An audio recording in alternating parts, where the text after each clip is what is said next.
Olá, esse é o podcast Filosofia Pop. Eu sou Murilo Ferraz e aqui comigo está o Marcos Carvalho Lopes. Hoje a gente recebe o professor Rafael Sade, doutor em História pela Universidade Federal de Goiás e guitarrista da banda Senhores. Esse é o nosso episódio número 33 e hoje falamos sobre educação e as organizações sociais. Nós estamos preparando o envio dos adesivos para os ouvintes que apoiaram o projeto no Catarse com valores superiores a R$30. Se for o seu caso, nós enviamos um e-mail pedindo a confirmação do seu endereço. Caso não tenha recebido o e-mail, eu peço que informe o seu endereço por e-mail contato@filosofiapop.com.br. Nós vamos ter um pequeno recesso nesse mês de setembro, então vamos lançar episódios nesse mês. A gente deve voltar no mês de outubro. Se você não conhece ainda o nosso site, você pode visitar o filosofiapop.com.br e deixar o seu comentário. Tem sempre algum texto complementar lá no site. Siga a gente no Twitter, curta a página no Facebook ou envie um e-mail para contato@filosofiapop.com.br. Assine nosso feed para receber os episódios no seu celular assim que forem lançados. Se você não sabe como fazer isso, tem um guia para te ajudar lá no site. No Filosofia Pop, a gente pretende conversar sobre temas filosóficos e uma linguagem acessível. A ideia é usar também referências culturais, como filmes, músicas e programas de TV, para ilustrar alguns conceitos e dialogar com coisas mais próximas da gente. A cada 15 dias, sempre às segundas-feiras, a gente está aqui para continuar essa conversa com vocês. Vamos então para a nossa conversa sobre a educação e as organizações sociais.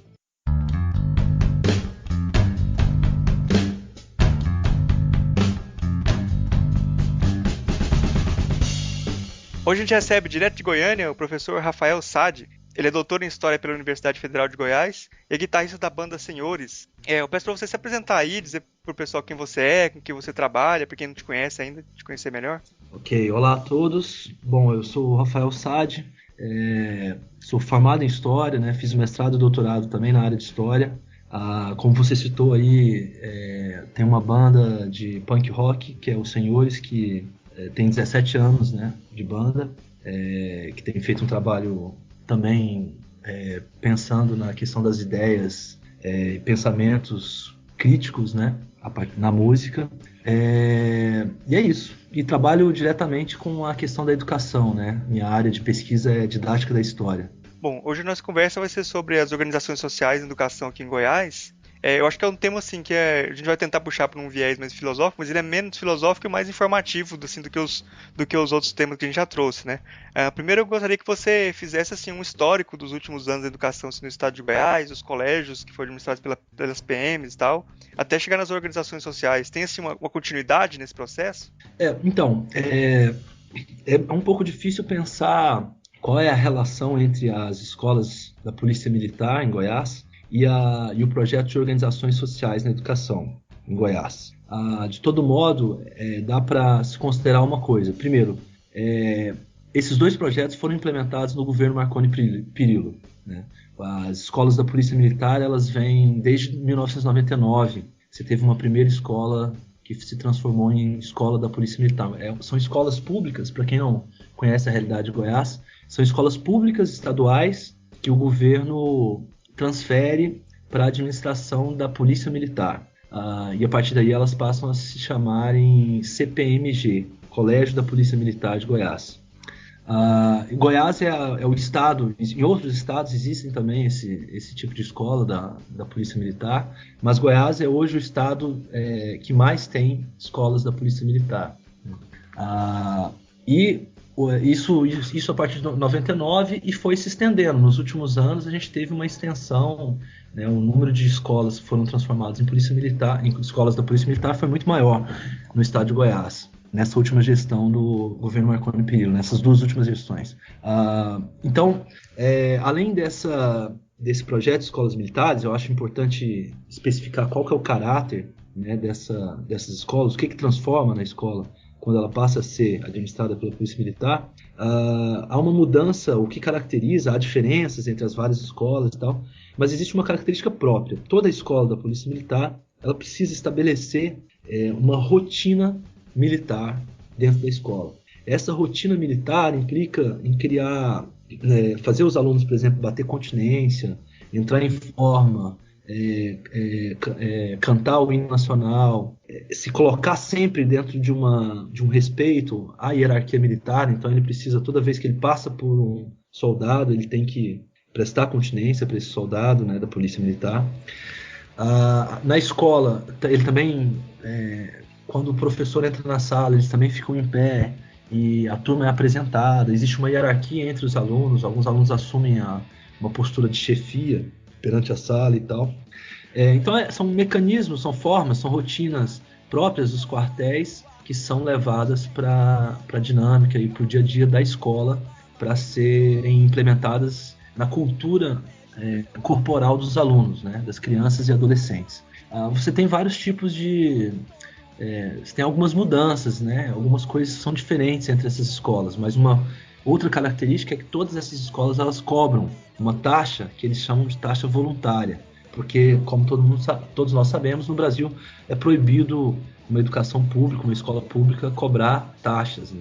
O ensino tem que ser gratuito. Porém, as escolas militares criaram o que eles chamam de taxa voluntária, e isso varia em cada escola, o valor que é pago, né? Algumas escolas são R$70, outras escolas R$100. Isso depende um pouco da região e do público que a escola atende.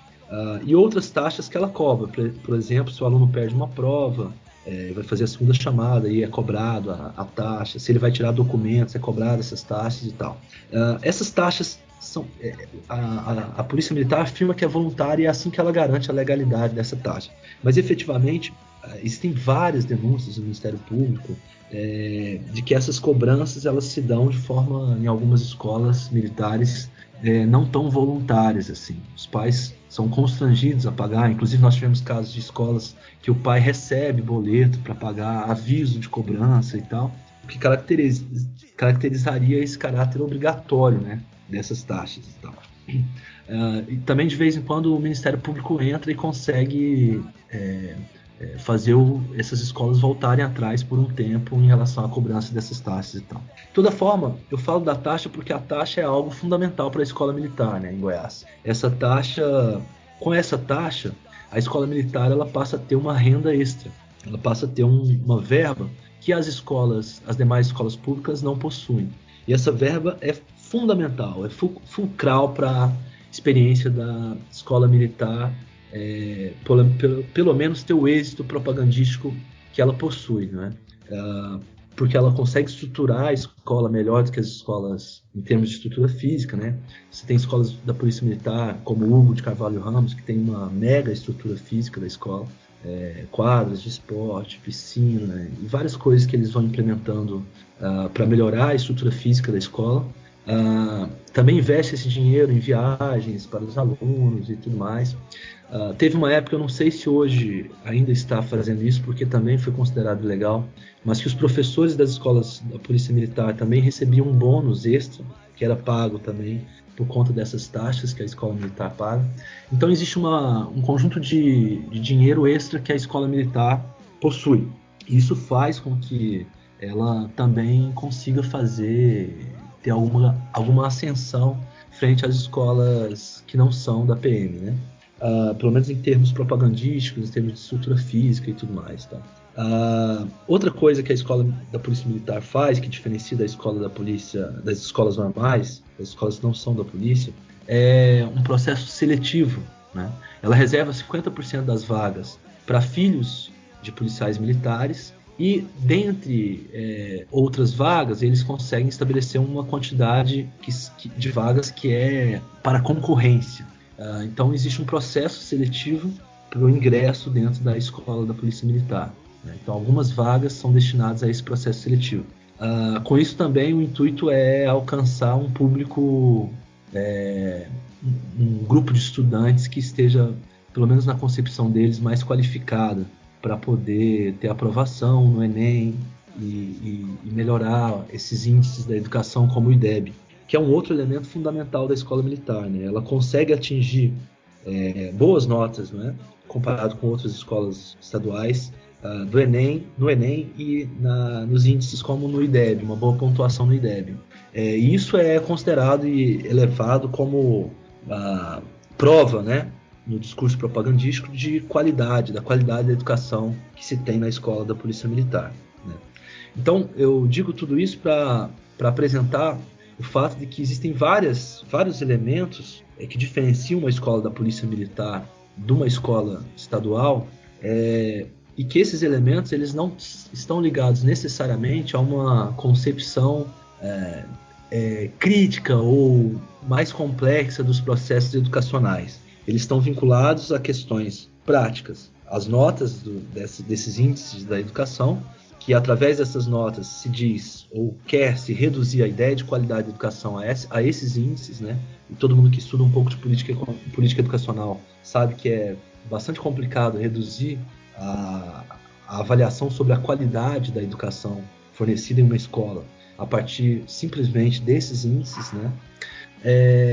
E que existe um conjunto que, quando nós pensamos no todo, o processo educacional no todo, nós vamos perceber que as escolas, isso é interessante, né? Que o sucesso da escola da Polícia Militar, ele está diretamente relacionado, né? Ou ela seria inversamente proporcional ao sucesso, ou diretamente proporcional ao fracasso das demais escolas estaduais, né? Porque você veja, quando no colégio como Valdemar Mundim, quando se estabelece, pega uma escola pública estadual e começa a cobrar taxas, você começa a cobrar uma farda de 400, 500 reais, os alunos comprarem essa farda. Você tira 50% das vagas para filhos de policial militares, pessoas que não são da região, e aquela escola começa a ter um processo, isso a gente comprova facilmente, né, pelos índices que aparecem, índices socioeconômicos que aparecem no Enem, que as escolas da Polícia Militar todas foram, a partir do momento que passaram a ser da Polícia Militar, começaram a ter um processo, ainda que um processo pequeno, mas um processo de elitização, um processo de atingir um grupo social distinto do grupo social que ela atingia antes, né?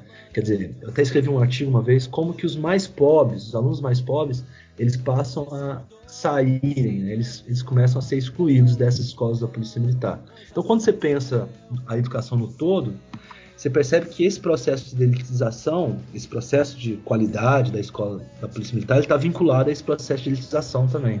É um processo de exclusão dos alunos, e isso implica também a necessidade que a escola da Polícia Militar tem do fracasso da educação, né?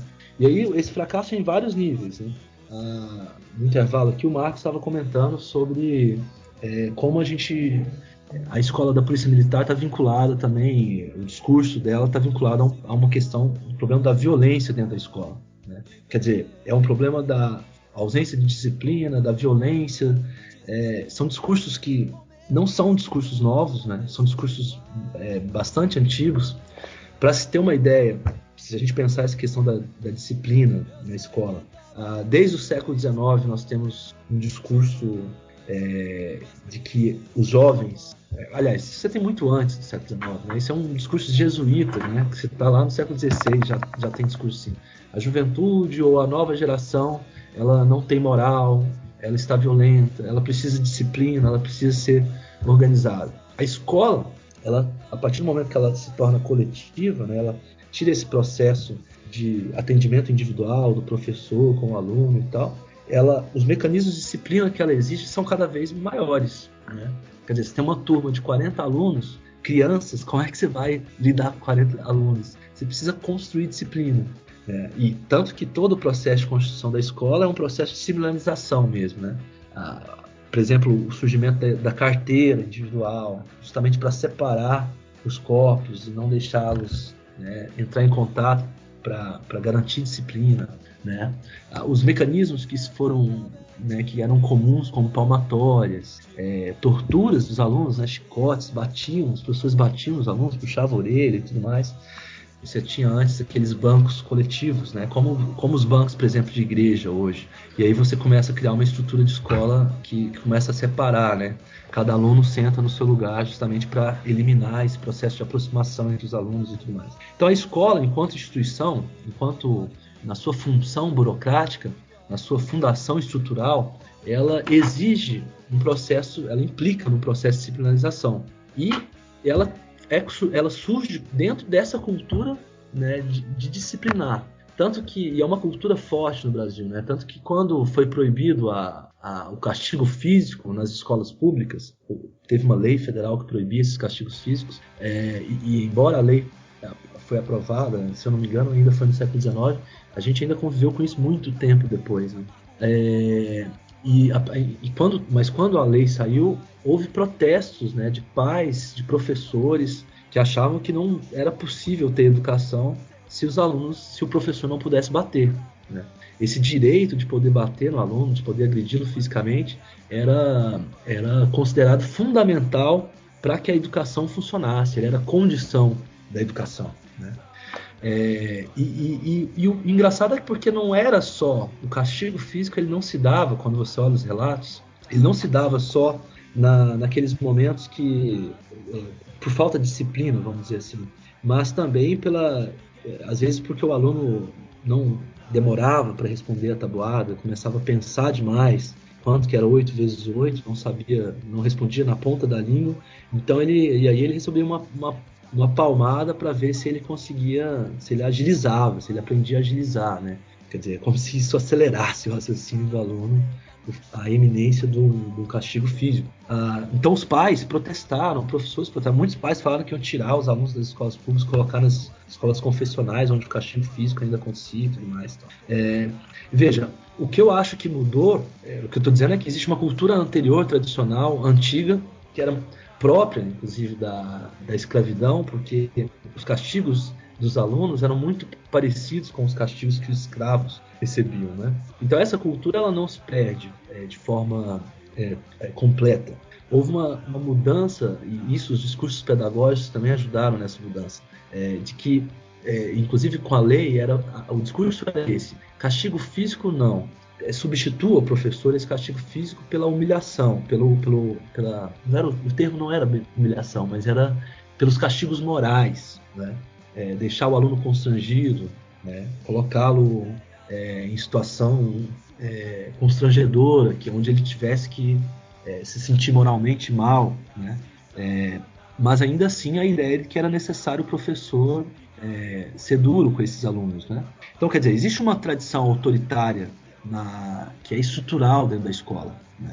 E ela não é só a cultura, é uma cultura já antiga, mas não é só cultura, ela é mesmo estrutural, no sentido de que o professor, dentro da estrutura da escola, ele se vê na condição de ter que exercer esse papel disciplinador, né? Ele não consegue fazer o que ele precisa fazer ali dentro, ou o que ele é pago para fazer ali dentro, se ele não criar mecanismos ou utilizar esses mecanismos que existem de disciplina. O problema é que nós temos, e aí o que acontece, o que muda, o que transformou então?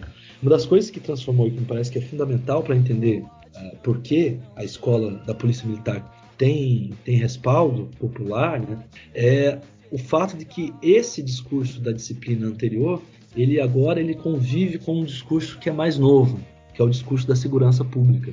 É um discurso que remete à ideia de que nós vivemos um momento em que o maior problema que nós vivemos é o problema da segurança, né? No Brasil você não pode sair na rua.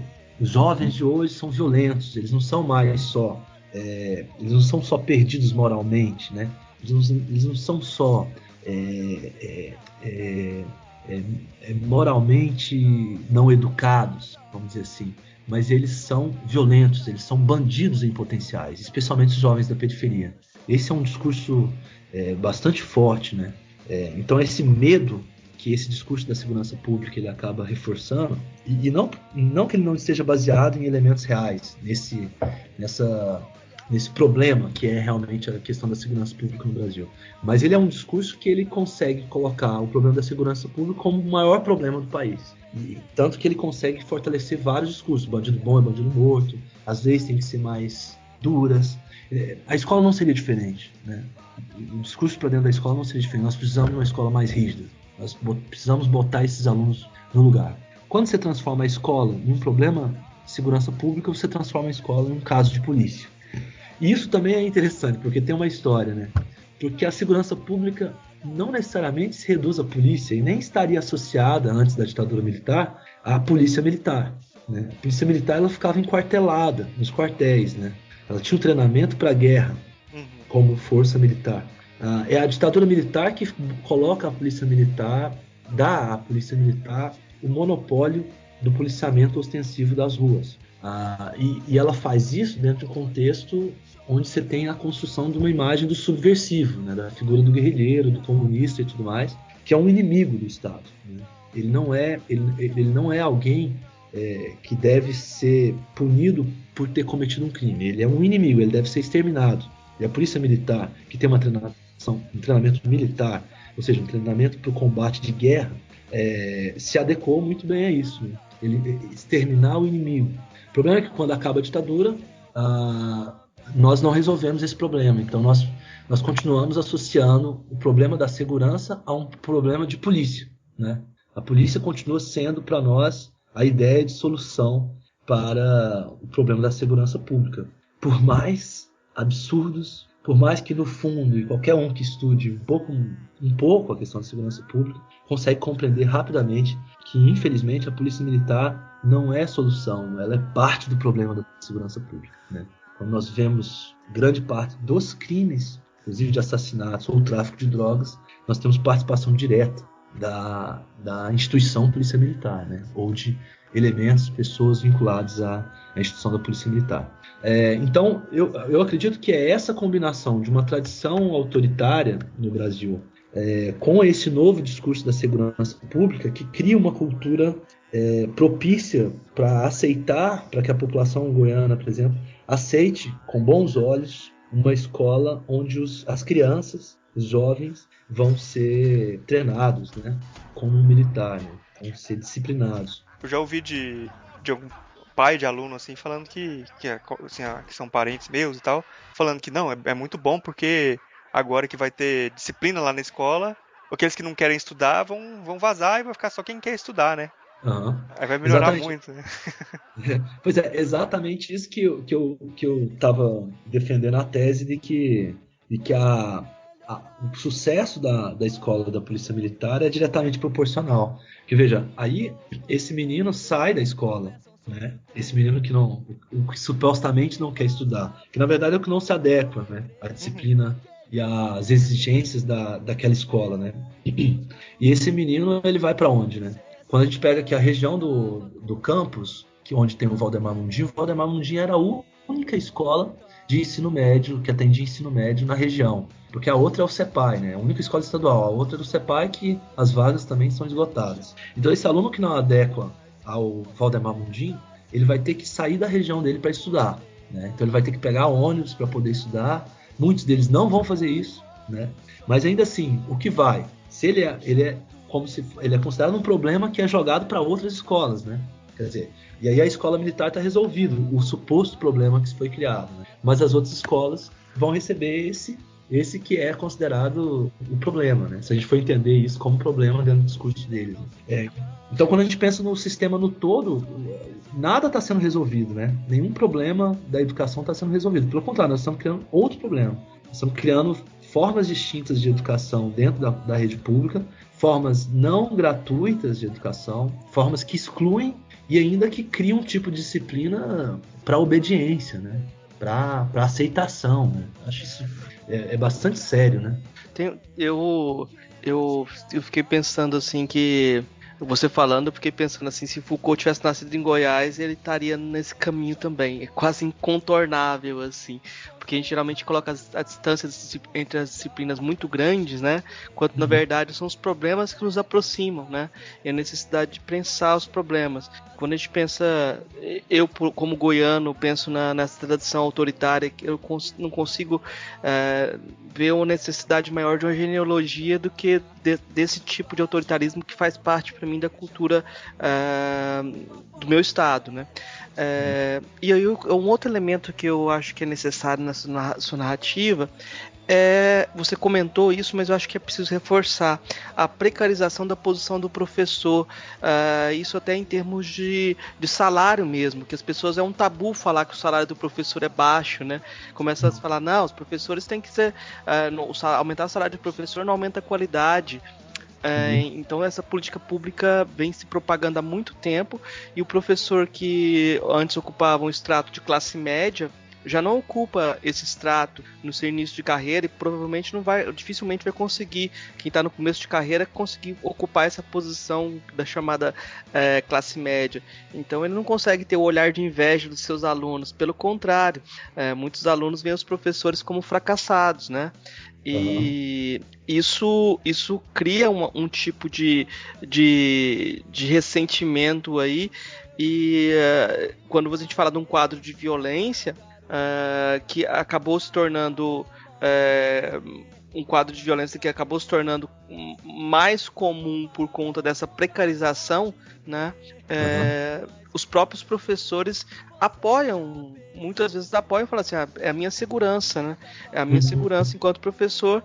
E você fala dessa possibilidade de um extra, assim, que muitas vezes o extra talvez venha já dessa ideia de que você vai ter os melhores alunos, você vai ter os melhores professores vão para essa instituição, né?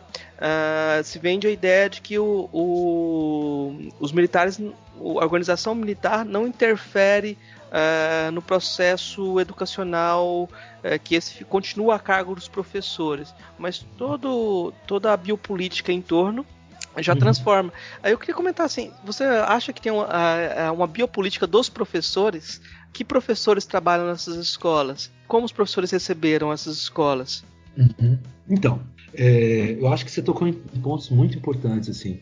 Essa questão da precarização do trabalho do professor, ela realmente eu acho que é um ponto central mesmo para entender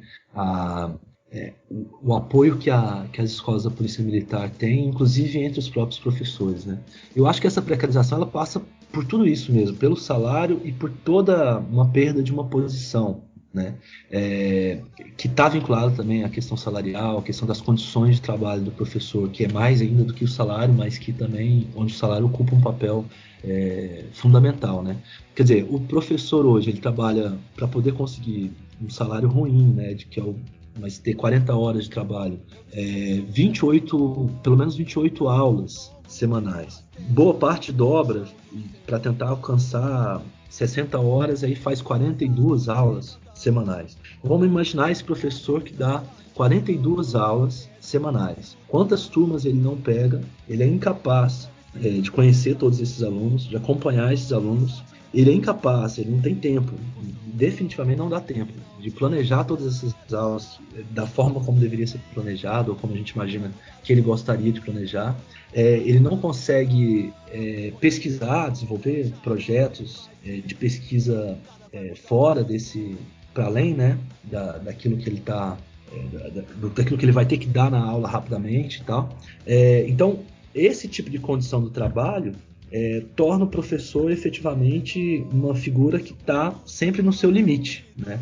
Não é à toa mesmo a ausência, o tanto que o professor, a ausência que tem de professores, por exemplo, de professores que estão com atestados médicos ou de problemas relacionados à pressão alta ou depressão na categoria de professores. Isso é uma coisa gritante, né?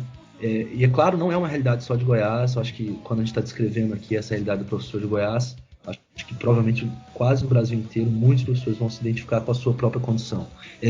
Então, essa situação em que o professor está colocado, ela efetivamente ela não possibilita que a escola pública garanta uma educação de qualidade.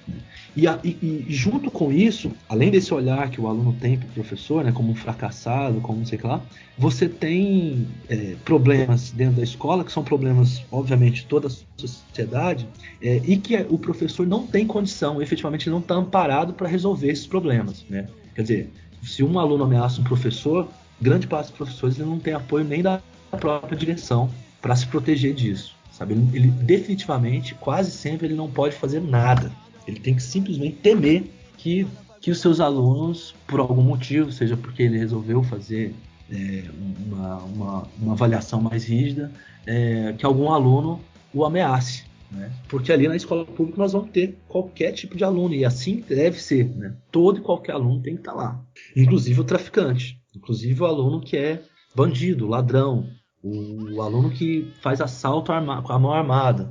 Essa pessoa tem que estar na escola pública também.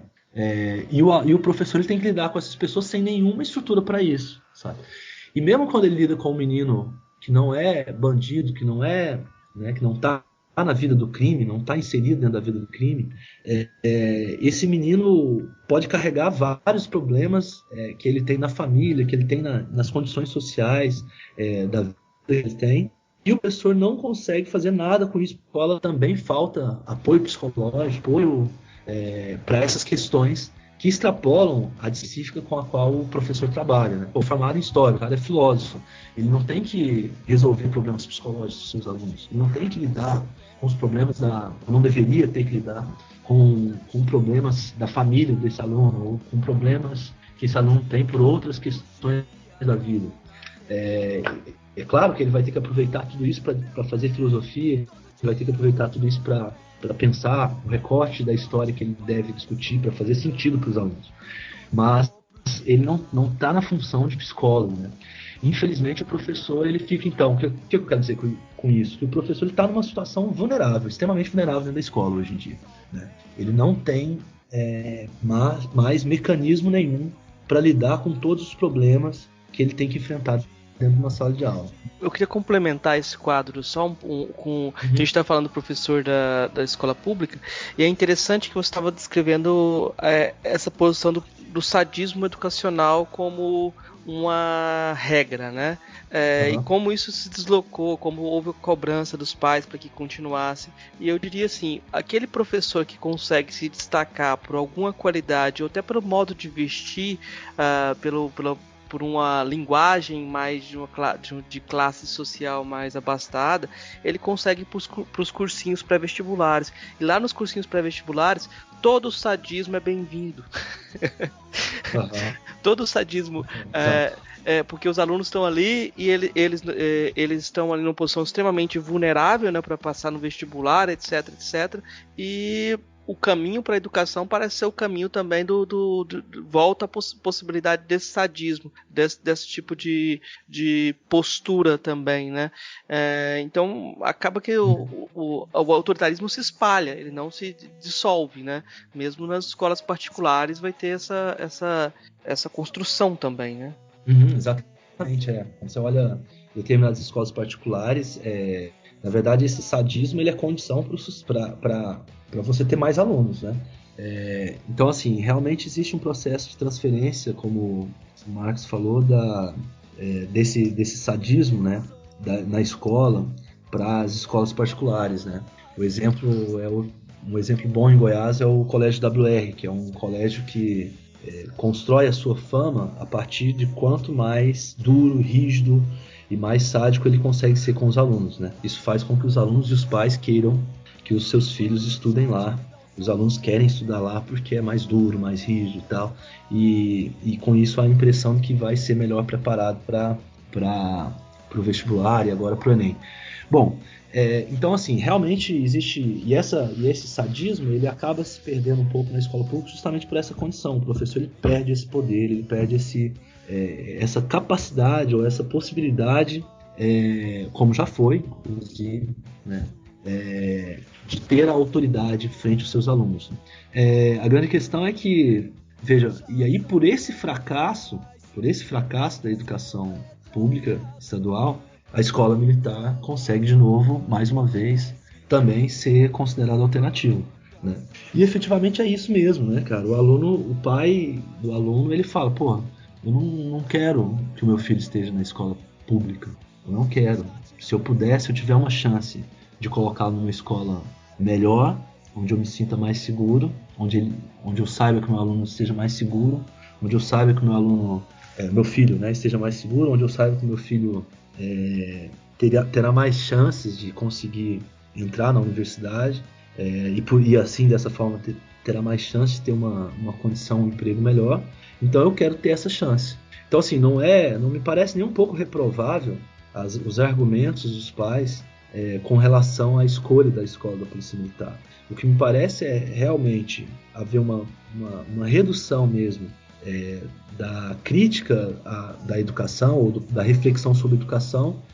Primeiro, há um problema de disciplina, esse problema da violência e tal, da disciplina, que estão vinculados, e o problema da qualidade com relação à aprovação, né? A qualidade e a aprovação. E por último, a incapacidade de pensar esse sistema como um todo, porque isso pode resolver para o seu filho, mas como um todo, que alternativa nós estamos construindo para a educação, né? Efetivamente, a escola da Polícia Militar não resolve nada, né? E aí também com esse discurso que o Estado constrói de precarização, ele abre um espaço para ele entrar com essas organizações sociais aí, né? O que são essas organizações sociais? Podia falar um pouco pra gente? Sim, exatamente. As organizações sociais, elas são o quê? Elas são, por lei, é uma criação, ela é uma invenção, ela é um instrumento que foi inventado na época do FHC. Né? Em 98 se conseguiu aprovar uma lei federal que legaliza as organizações sociais. E o que por lei como ela é definida por lei? Organizações sociais é definido como uma entidade privada sem fins lucrativos, que ocupa, que administra algum serviço público estatal, a partir do momento que ela é qualificada pelo governo como organização social e a partir do momento que ela estabelece um contrato de gestão de alguma área do serviço público.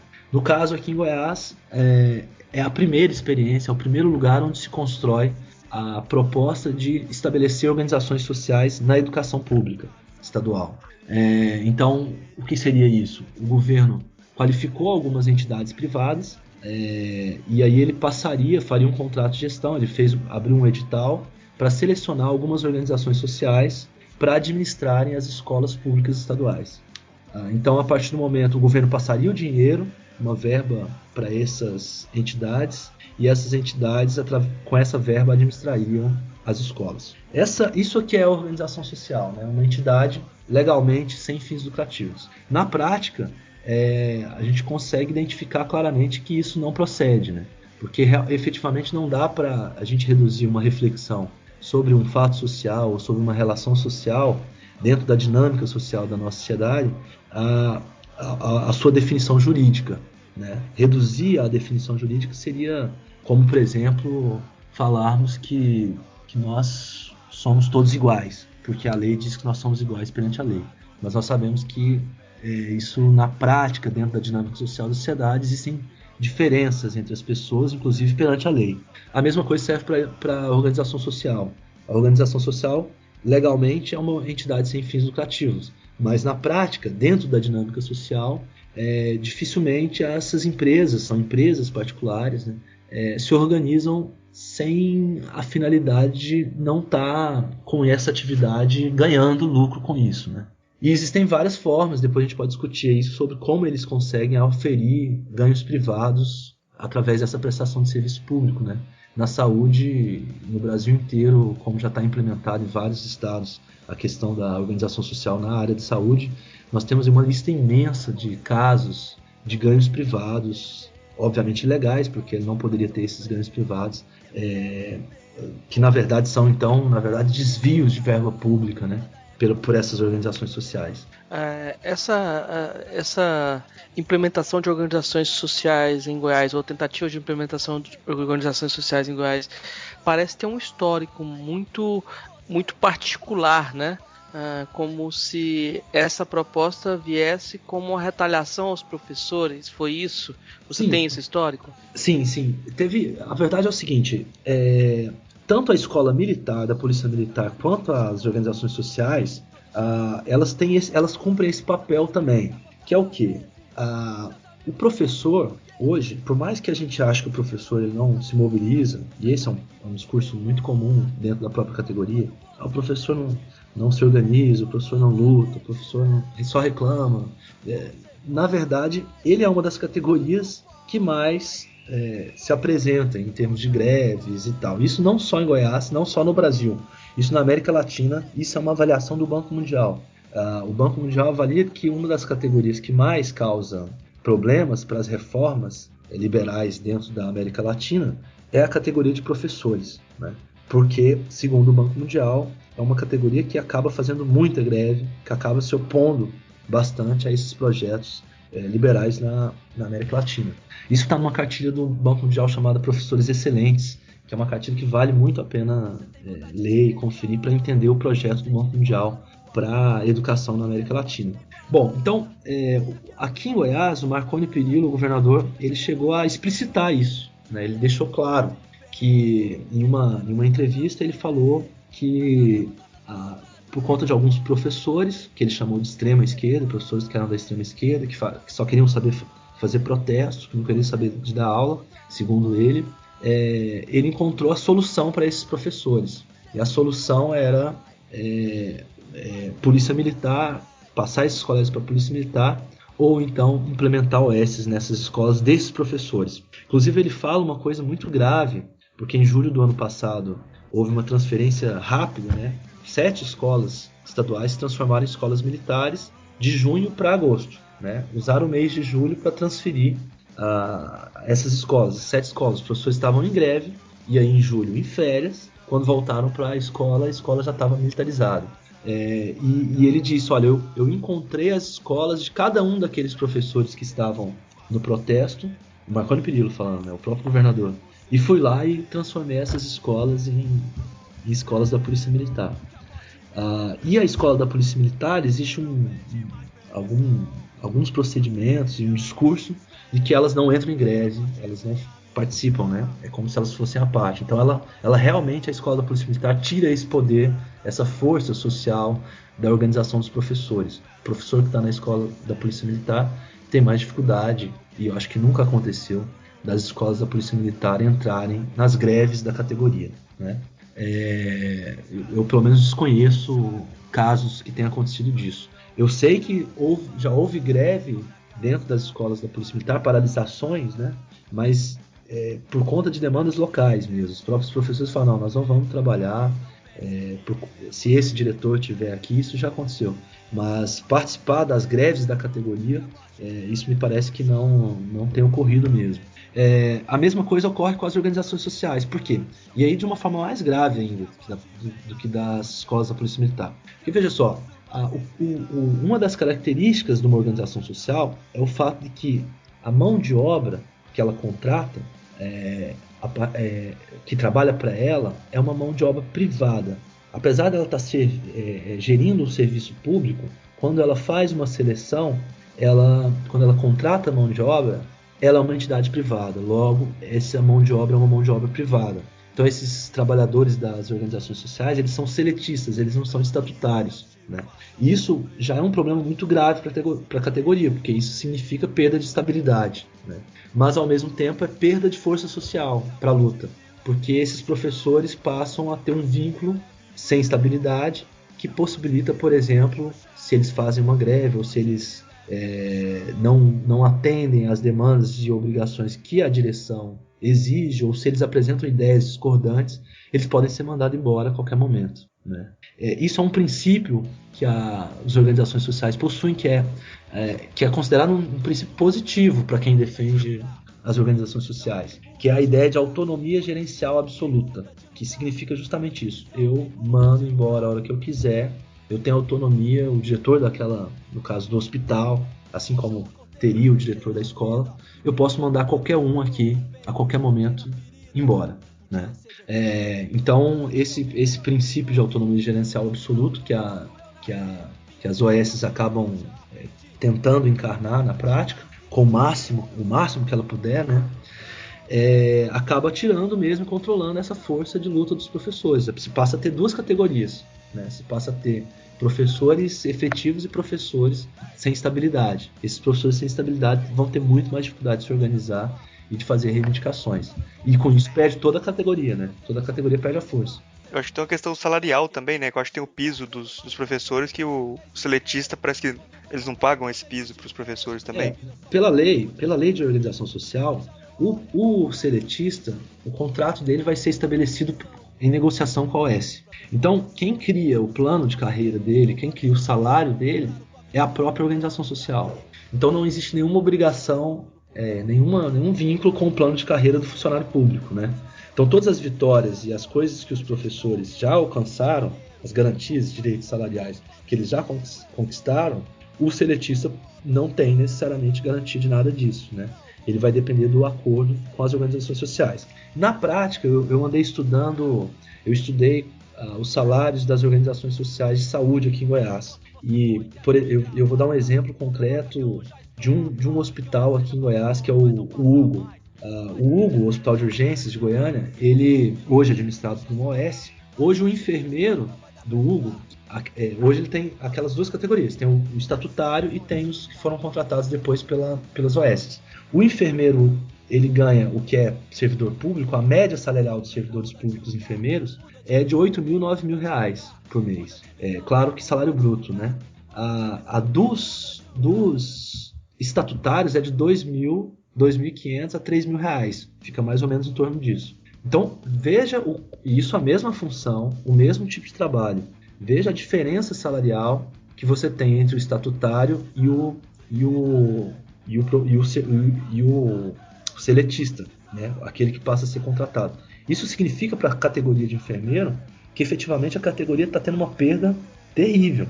O cara que vai formar enfermagem hoje e que via na possibilidade de trabalhar no Estado, uma das grandes possibilidades, né, para atuar nos hospitais públicos e tal, hoje ele já não tem mais, até porque não tem mais concurso público, porque tudo virou OS, e aí as OS contratam privado, não podem fazer concurso público, o processo é de seleção pública distinto, né?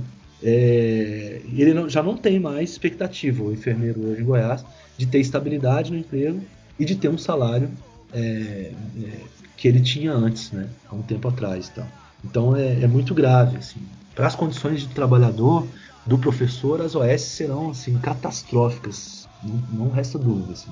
A gente está pintando o quadro aqui bem urgente, bem Foucaultiano, eu diria assim. Uhum. Como o sistema, os tentáculos do sistema vão nos cercando. Para dar um pouquinho de esperança, talvez, eu queria perguntar para você como tem sido a reação dos estudantes, a movimentação dos estudantes em relação às OS aí em Goiás. Então, eu acho que isso realmente é um ponto bem positivo mesmo, porque a resistência aqui foi muito grande, né?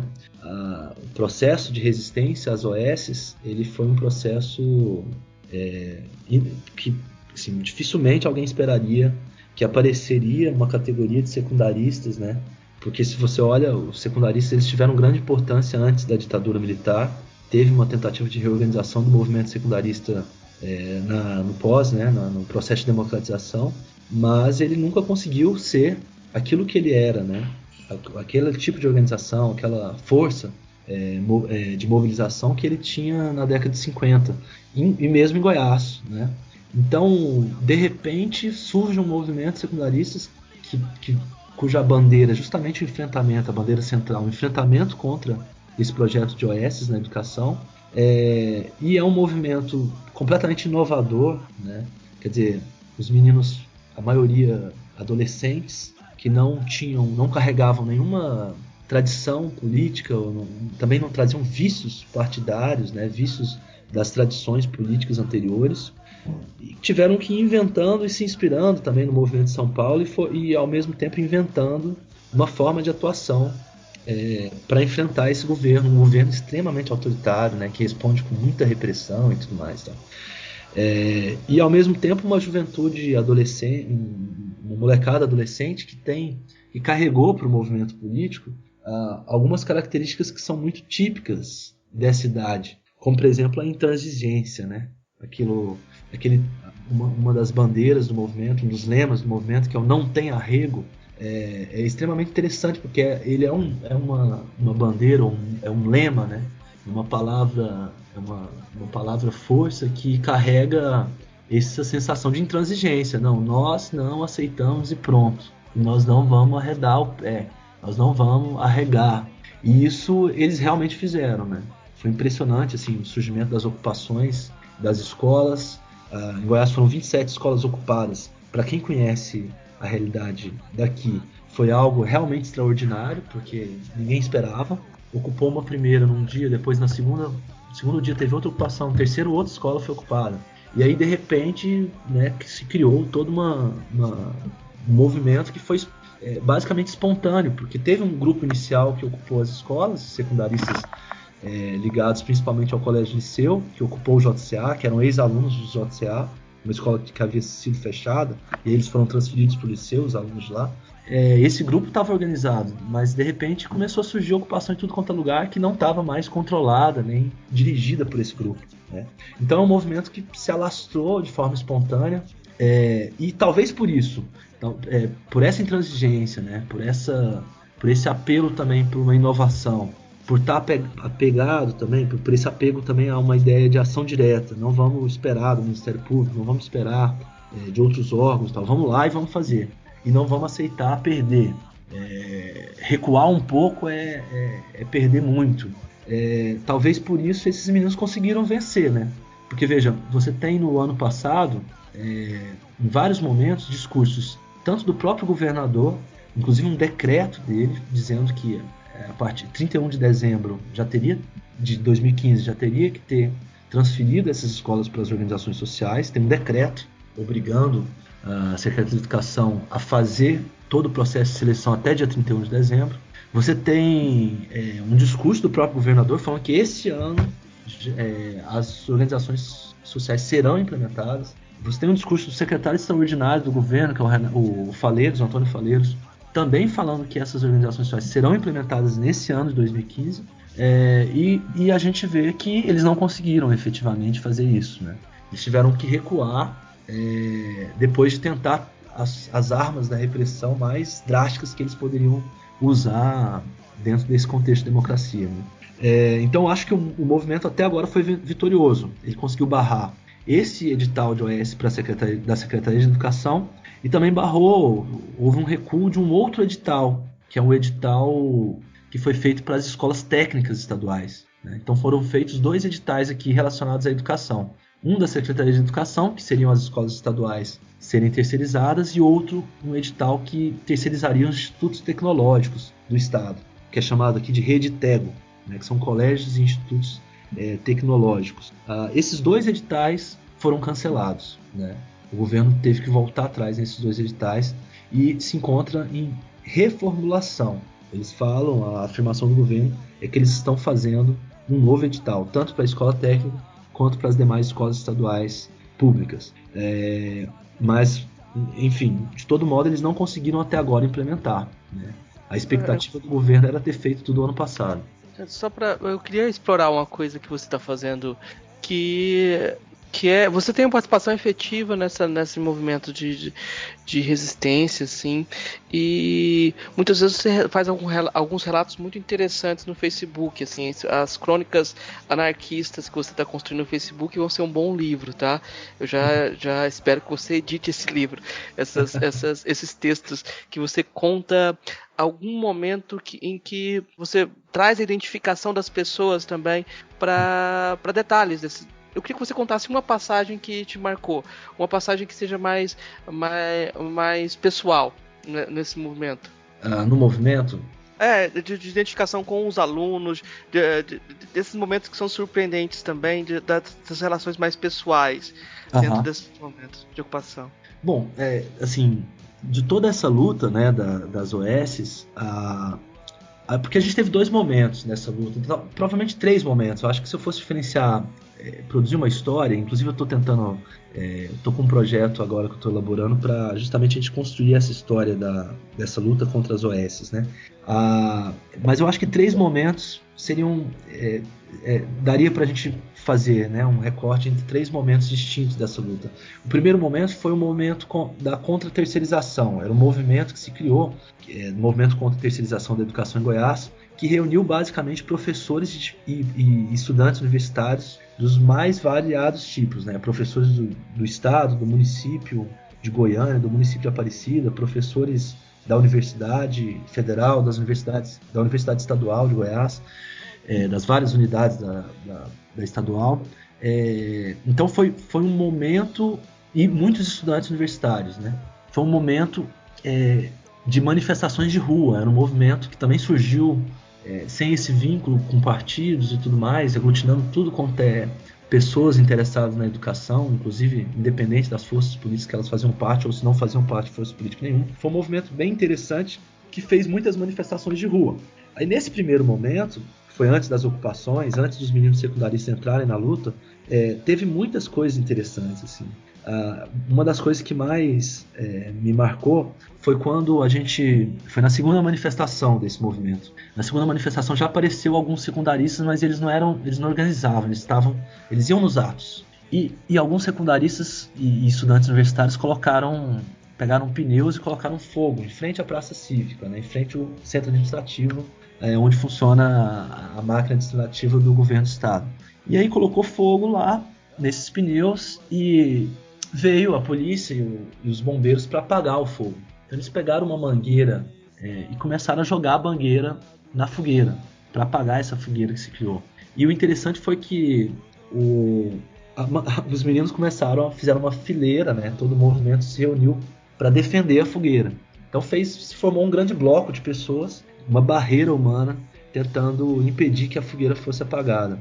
E o problema é que essa água ela era extremamente fedida e nojenta, né? Muita gente fala que era água de esgoto que eles estavam jogando. E ela realmente era muito fedida e suja, né? Era preta a água, né?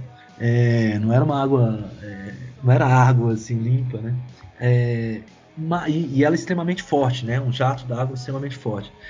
E aí se criou uma verdadeira batalha. Veja, ninguém combinou. O interessante foi isso, ninguém combinou, vamos defender a fogueira. De repente as pessoas falaram, não podem apagar essa chama. E era a segunda manifestação. E toda a manifestação foi essa luta inteira pela defesa da chama. E a água muito forte, ela ia apagando cada vez mais a chama e as pessoas se juntando cada vez mais para garantir o finalzinho da chama que tivesse acesa e tal, para não deixar que ela apagasse. E por fim, a manifestação terminou com a chama pequena, mas acesa, né? Nesse momento foi impressionante, se criou uma grande poesia de rua, né? Uma poesia da ação ali na rua, que até algumas pessoas depois chamaram de a Batalha da Fogueira, né? Mas era extremamente simbólico, né? Era um movimento que surgiu e falou assim, olha, não se pode apagar a chama desse movimento. E não se deixou apagar. E isso foi todo mundo saiu de lá assim, extremamente feliz. Nós não conseguimos nada nessa manifestação. Nem fomos recebidos. Mas todo mundo saiu feliz e com a certeza, eu pelo menos tive a certeza ali naquele momento. Naquele momento eu falei, cara, nós já vencemos essa luta. Nós vamos ganhar essa luta. Porque com pessoas desse jeito, né? Com pessoas assim que tiveram a capacidade e a perspectiva e a força para, né, se colocou com tanta força, com tanto apelo para defender uma chama que não significava nada, mas que não era concretamente nada, mas que tinha um significado que ninguém combinou, mas todo mundo sabia qual era. Eu falei, nós vamos ganhar. Com essa molecada aqui que está aqui nesse movimento, ninguém bate nesses caras, não tem como vencer esses caras. Então esse foi um primeiro momento que eu achei assim impressionante. O segundo momento, ainda nesse primeiro momento da luta, foi quando a gente foi na terceira manifestação, que a gente foi para a Secretaria de Educação. E simplesmente Goiânia não costuma chover muito, mas nesse dia deu um verdadeiro pé d'água, né? Muita chuva, inclusive choveu granizo. Então aquelas pedras, chovendo pedra, machucando todo mundo. O caos no trânsito, porque a chuva é muito forte e aqui sempre o caos se estabelece no centro. E a gente marchando encaminhada até a Seduce naquela chuva e tal. E isso também foi um momento muito estranho, porque eu falava assim, olha, essas pessoas que estão passando no carro, eles não conseguem nem ler as nossas faixas. Eles nem sabem que se trata disso aqui. Mas eu tenho certeza que eles olham e falam assim, olha, eu não sei pelo que essas pessoas estão lutando, mas eu quero que elas ganhem. Eu quero que elas vençam nessa luta. Porque parecia sacrifício demais, sabe? Tá ali. Mas ninguém tava com a sensação de sacrifício. Todo mundo tava ali, olha, bom, tá chovendo. Estamos recebendo água de novo, mas pelo menos não é água de esgoto, né? Então assim, foi um outro momento que eu acho que eu tive a sensação, cara, com essa garra toda desse pessoal aí, não tem como perder não. Porque uma coisa eu sabia, né? Estudando as OSs, o processo é muito sujo. Existem organizações sociais, a maior parte dessas organizações sociais aqui em Goiás, elas têm um histórico terrível. Para você ter uma ideia, uma organização social, ela pertence a um laranja do Cachoeira, que estava lá na Operação Monte Carlo, foi desmascarado na Operação Monte Carlo. O laranja do Cachoeira está lá, é dono dessa organização. Uma outra organização social pertence ao VEC, pessoal da universidade que o VEC é dono. E o VEC é um candidato a prefeito, o candidato pessoal escolhido pelo Marconi Perillo, pelo governador. Uma outra OS aliás, duas OS, tem uma mesma figura que participa dela, um dos sócios dela, que tem vínculos diretos com o secretário extraordinário do governo, que é um dos responsáveis por qualificar essas organizações sociais e selecioná-las. E o pior, esse vínculo direto é um vínculo de corrupção. Os dois respondem processos junto, né? Processos vinculados a roubo na área da saúde. Então, essas organizações sociais, elas escondem efetivamente a necessidade que o governo tem hoje de transferir o controle do Estado para esses grupos, para essa máfia que ele mesmo domina.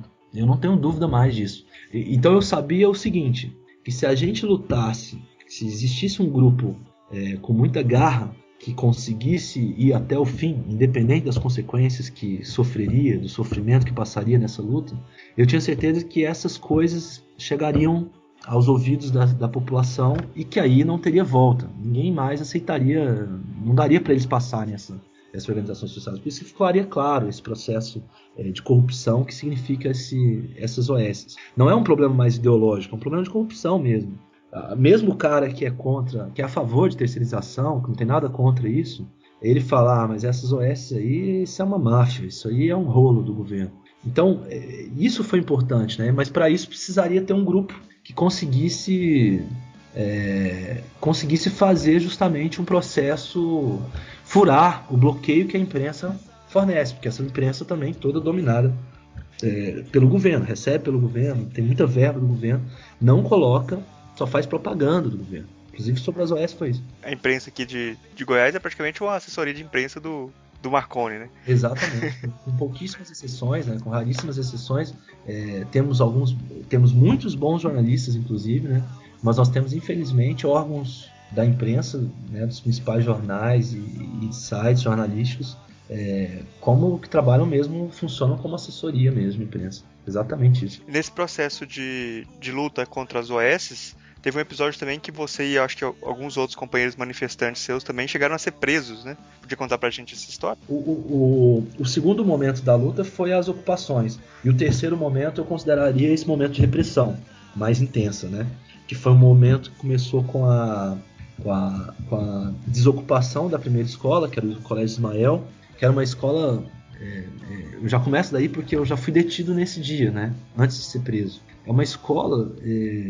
que era o xodó de todas as escolas ocupadas. Todos os alunos que ocupavam escolas, os professores que apoiaram as ocupações, tinham o Ismael, a escola Ismael, como a escola xodó. Porque os meninos que ocuparam Ismael, a maioria deles não eram secundaristas. Eles eram do ensino fundamental. Eles não eram nem do ensino médio. Eram muito pequenininhos. Então todo mundo tratava o Ismael com muito carinho, assim, né? Porque eram criancinhas fazendo a ocupação. E eles mesmos que decidiram ocupar e foram ocupar e queriam ocupar. Figuras, assim, apaixonantes, crianças apaixonantes, assim. E o governo decidiu desocupar justamente primeiro essa escola. E como ele fez para desocupar? Ele simplesmente mandou um conjunto de policiais entrar na escola entre 5 e 6 horas da manhã. Estava na escola entre 20 e 25 alunos lá, a maioria menor de idade, nessas condições que eu estou falando, né, crianças do ensino fundamental, e a polícia entrou e chegou, os meninos estavam todos dormindo, chegou batendo, chutando todo mundo e batendo em todo mundo, espancando esses meninos. Bom, esses meninos saíram da escola machucados e tal, e mandaram já recado pelo Facebook, olha, estamos precisando de apoio aqui, entraram batendo na gente, a gente está na porta da escola, vem pra cá os apoios e tudo mais. Tal.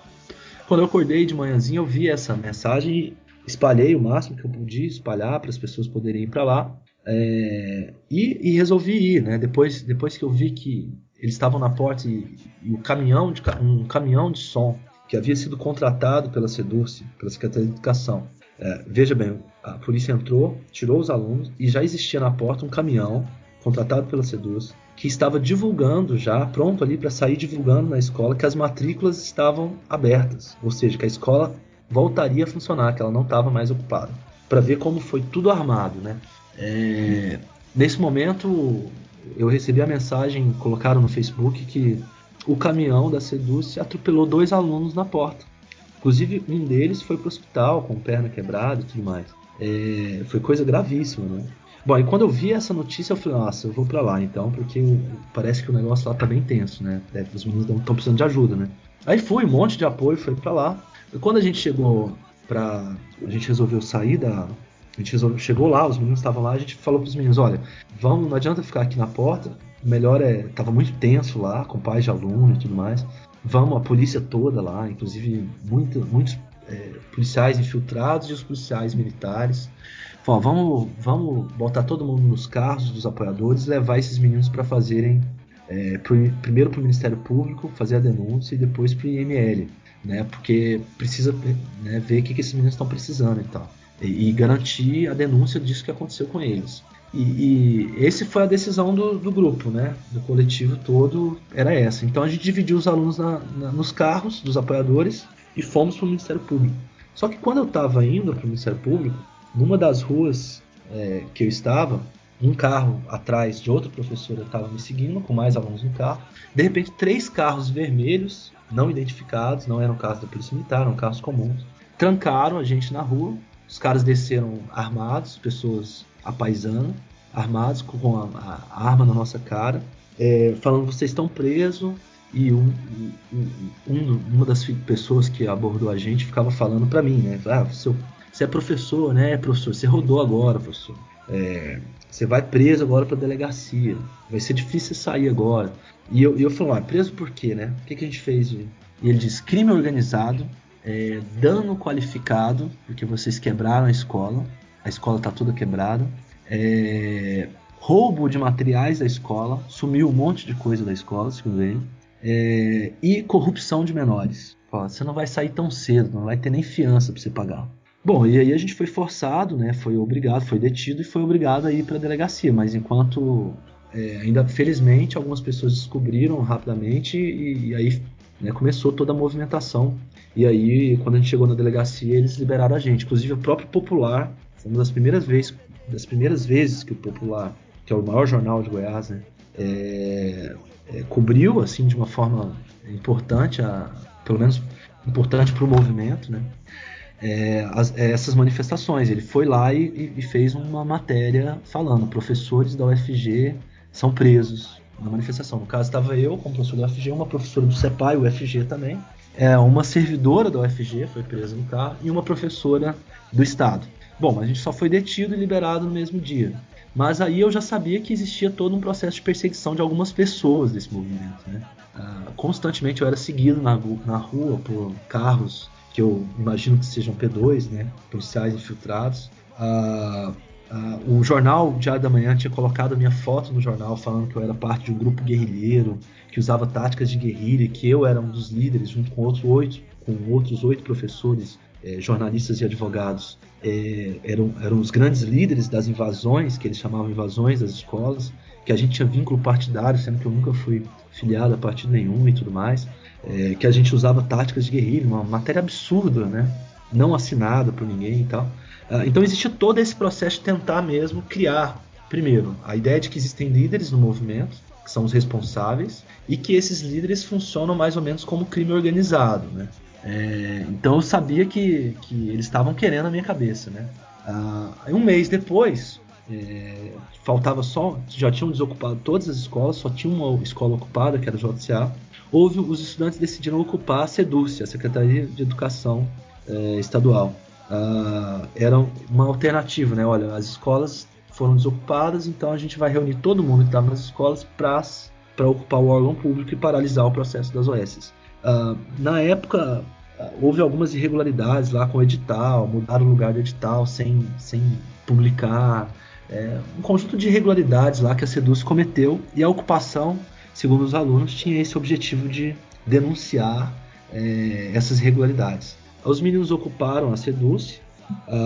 Assim que eu recebi a mensagem de que estava ocupada, fui lá para a porta para apoiar, juntou um monte de gente na porta. E aí eu estava no pátio da SEDUC tentando entrar em contato com os meninos, porque estava uma movimentação bastante violenta lá dentro, por parte dos seguranças mesmo da SEDUC, gritando, correndo. Dava para ver que eles estavam correndo atrás dos meninos lá dentro. A polícia já estava começando a aglutinar na porta. E eu estava tentando falar com esses meninos, né? Saber se estava tudo bem, se eles estavam precisando de alguma coisa e tudo mais. De repente a polícia fechou toda a área da SEDUC, e aí era muito policial, né? Muitas viaturas da polícia. Depois veio o GRAER, né? Que é a polícia aérea, veio com o helicóptero e baixou lá dentro, né? Não sei se eles... A impressão que eu tenho é que eles entraram por cima da SEDUC, né? Foi uma operação assim, gigantesca, foram milhões gastos nessa operação para prender estudantes e professores. Os advogados ficaram fora do cerco, eles não poderiam entrar, não deixavam os advogados entrarem na SEDUC, acompanhar a ação da polícia. Em nenhum momento a polícia quis negociar, né, porque a ideia dos alunos era ocupar, chamar a SEDUC, chamar a imprensa, fazer o ato político, né, criar um caso político e sair. eles não quiseram conversa com os alunos. Falaram para os advogados chamarem os alunos para descer, que eles iam negociar. Quando os alunos desceram, eles já começaram a agredir os alunos e prender os alunos.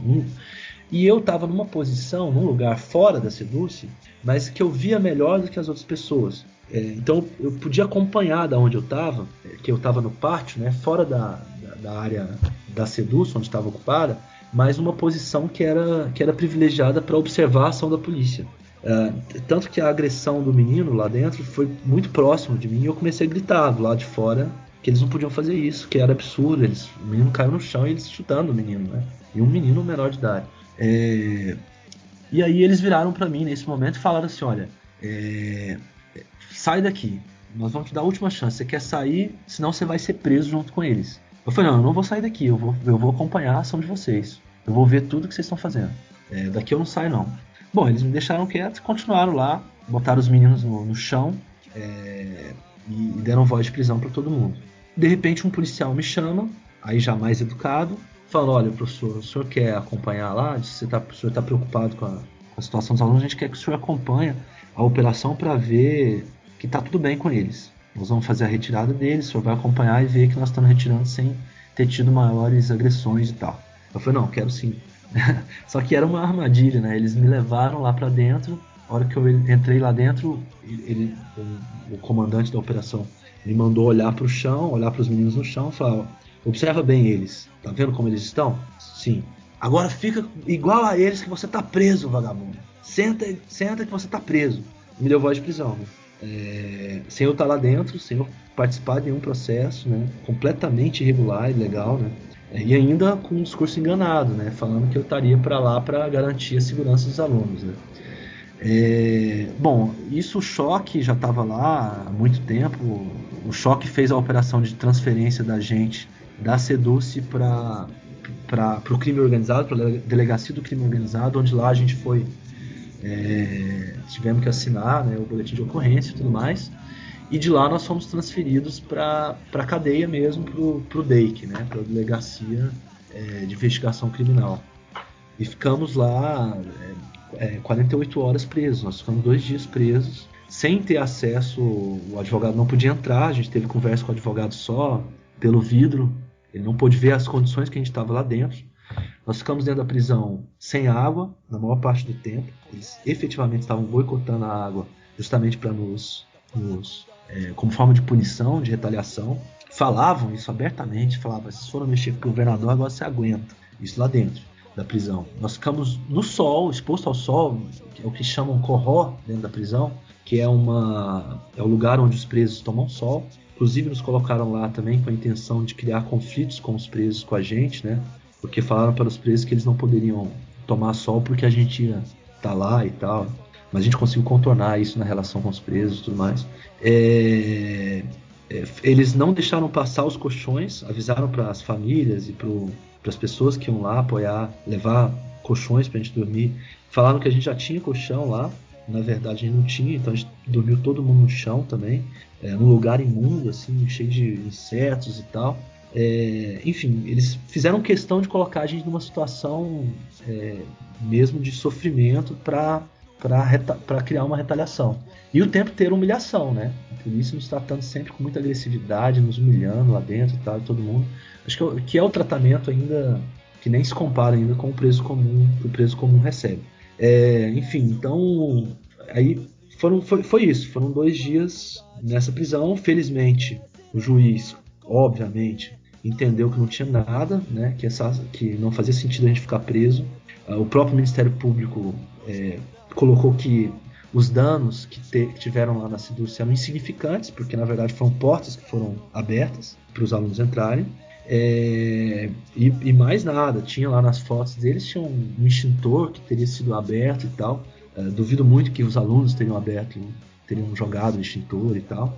Mas não tinha praticamente dano nenhum, né? Eles estavam querendo criar uma situação para nos imputar dano qualificado e corrupção de menores. Era isso que eles estavam imputando. No final foram 31 pessoas presas, né? Entre alunos e professores.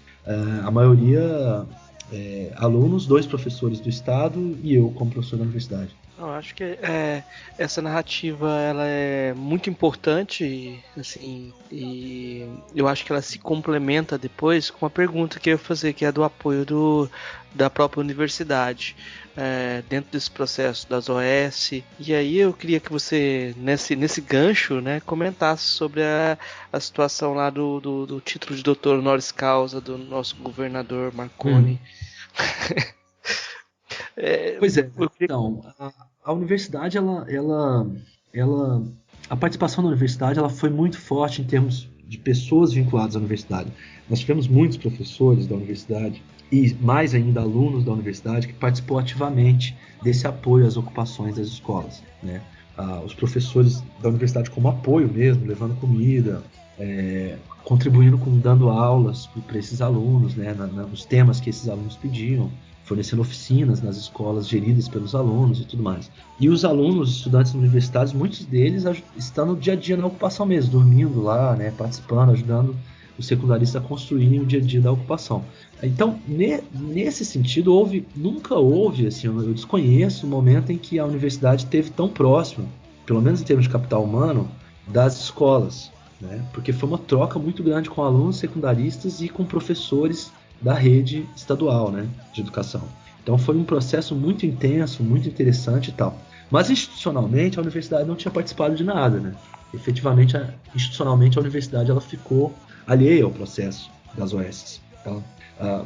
Institucionalmente, você só teve muitas unidades, né? Várias unidades, assim que tiveram as ocupações, se posicionaram contra o projeto de OS, colocaram publicamente em defesa das ocupações, da luta dos estudantes, e contrário ao projeto de OS. A Faculdade de Educação fez uma nota, a Faculdade de Letras, que era impressionante, porque a Letras era a faculdade da Secretaria de Educação, né? Ela foi professora lá há muitos anos, também fez a nota contra o projeto de OS. A FIC, né, de Comunicação, fez nota contra as OS.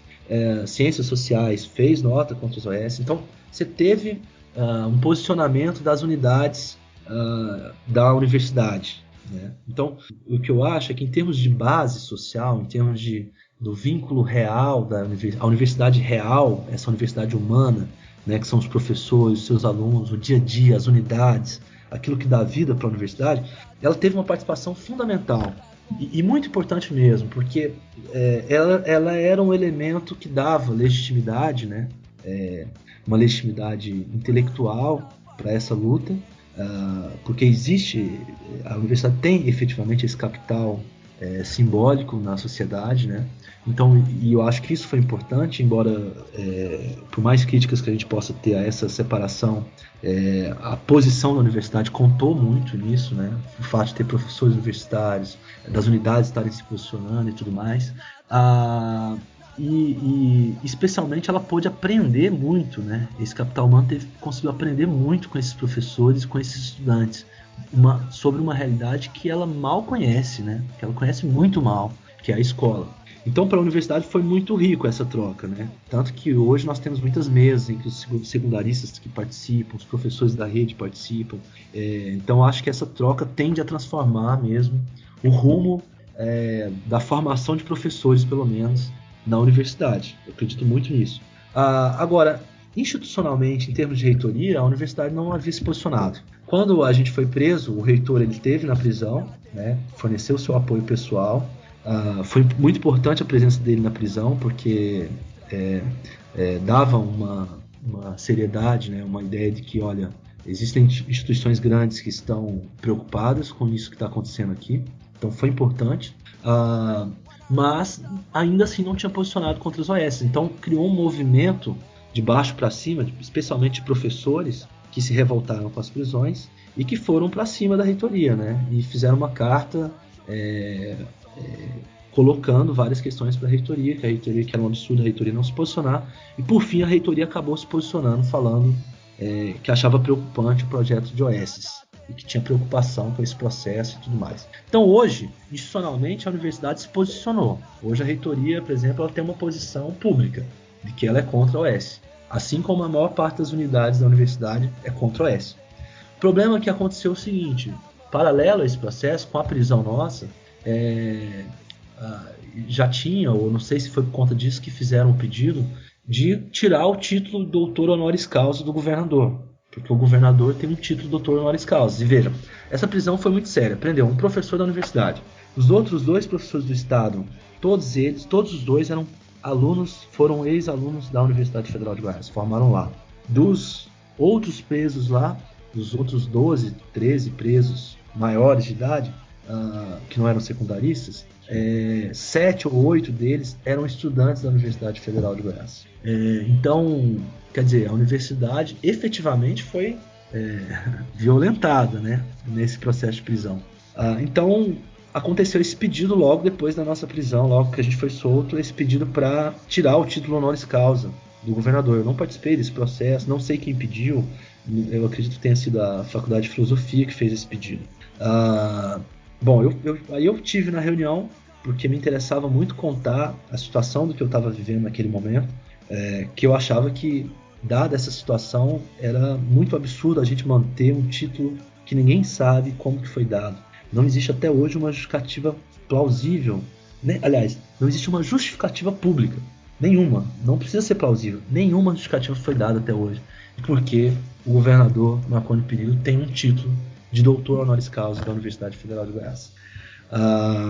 Bom, então eu fui lá e expressei claramente a minha situação, né? Falei os motivos, o fato de eu estar sendo perseguido há muito tempo por esse governo, né?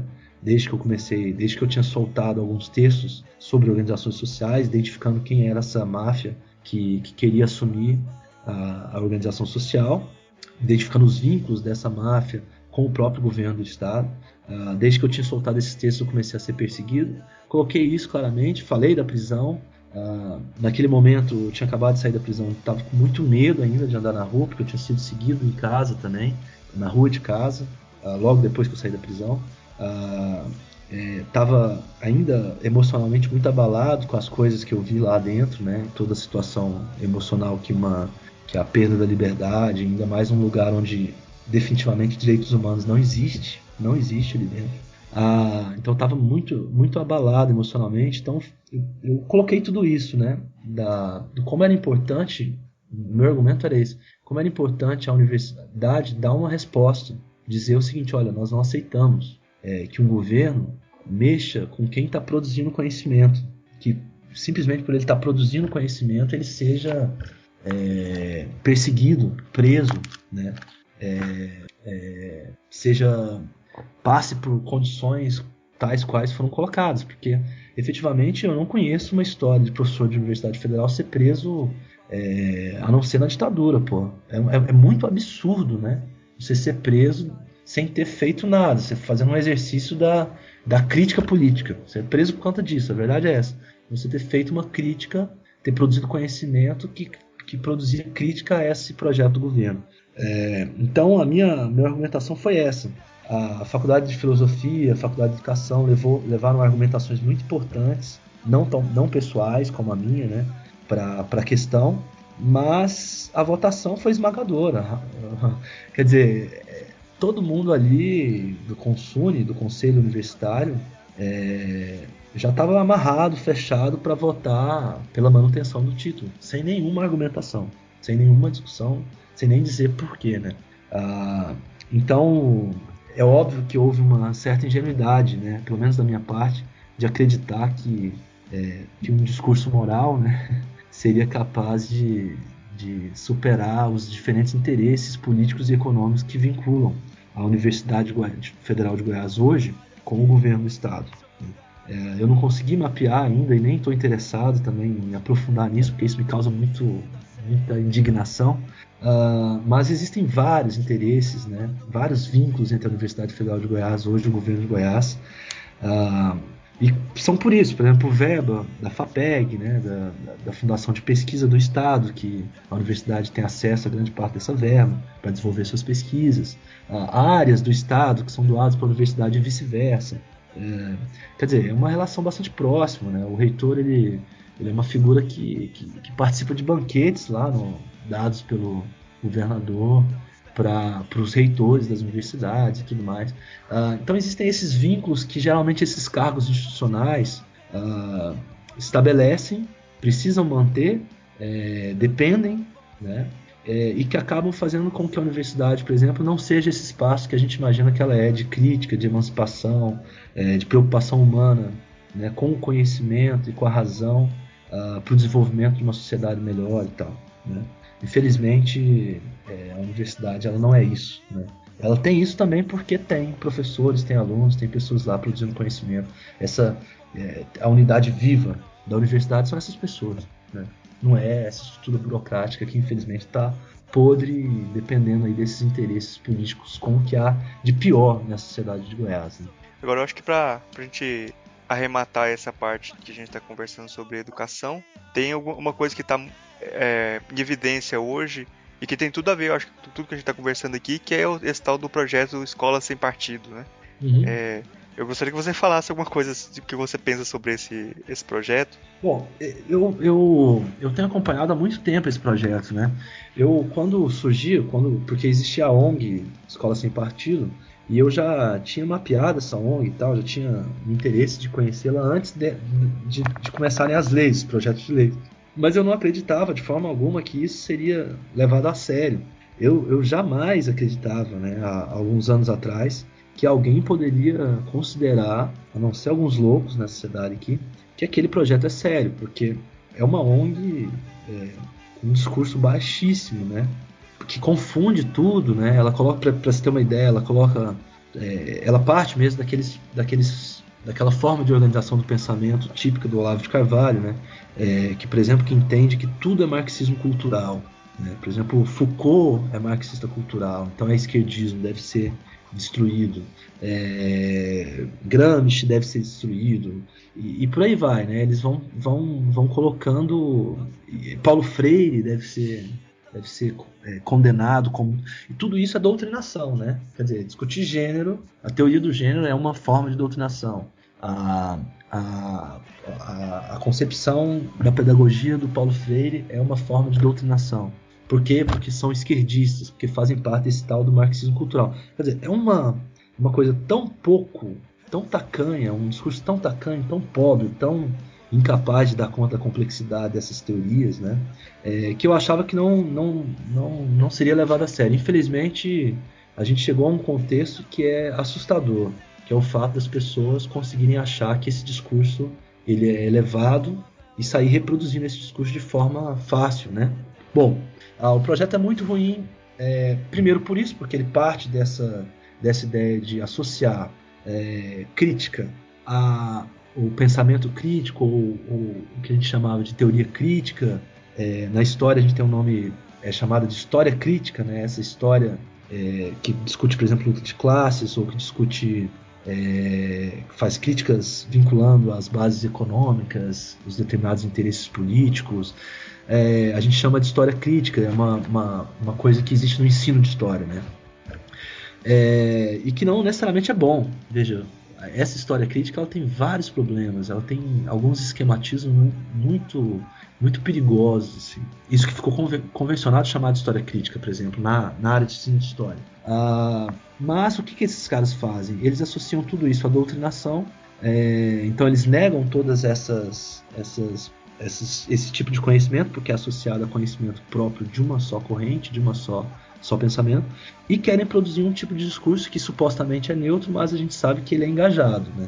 Essa é uma primeira coisa que é ridícula do projeto, mas que pega, que dá certo. Por que ele dá certo? Primeiro pelo contexto que a gente vive, né? Eles efetivamente conseguiram construir uma ideia de que os últimos anos no Brasil foi governado por um governo comunista, e conseguiram associar todas as mazelas que o PT produziu e efetivamente produziu, como por exemplo a corrupção que ele produziu e não criou a corrupção, mas toda a corrupção que ele teve envolvido, conseguiu associar que isso é coisa de esquerda, isso é coisa de comunista, isso é coisa de óbvio, um discurso de Guerra Fria, né? Um discurso da época da Guerra Fria, né? Bom, então eles conseguiram fazer isso, e ao mesmo tempo eles jogaram a corda pra gente se enforcar, porque eles falaram assim: olha, a gente quer uma escola neutra, a gente está defendendo a ciência, a gente está defendendo o discurso razoável, eles estão defendendo a doutrinação, a ideologia.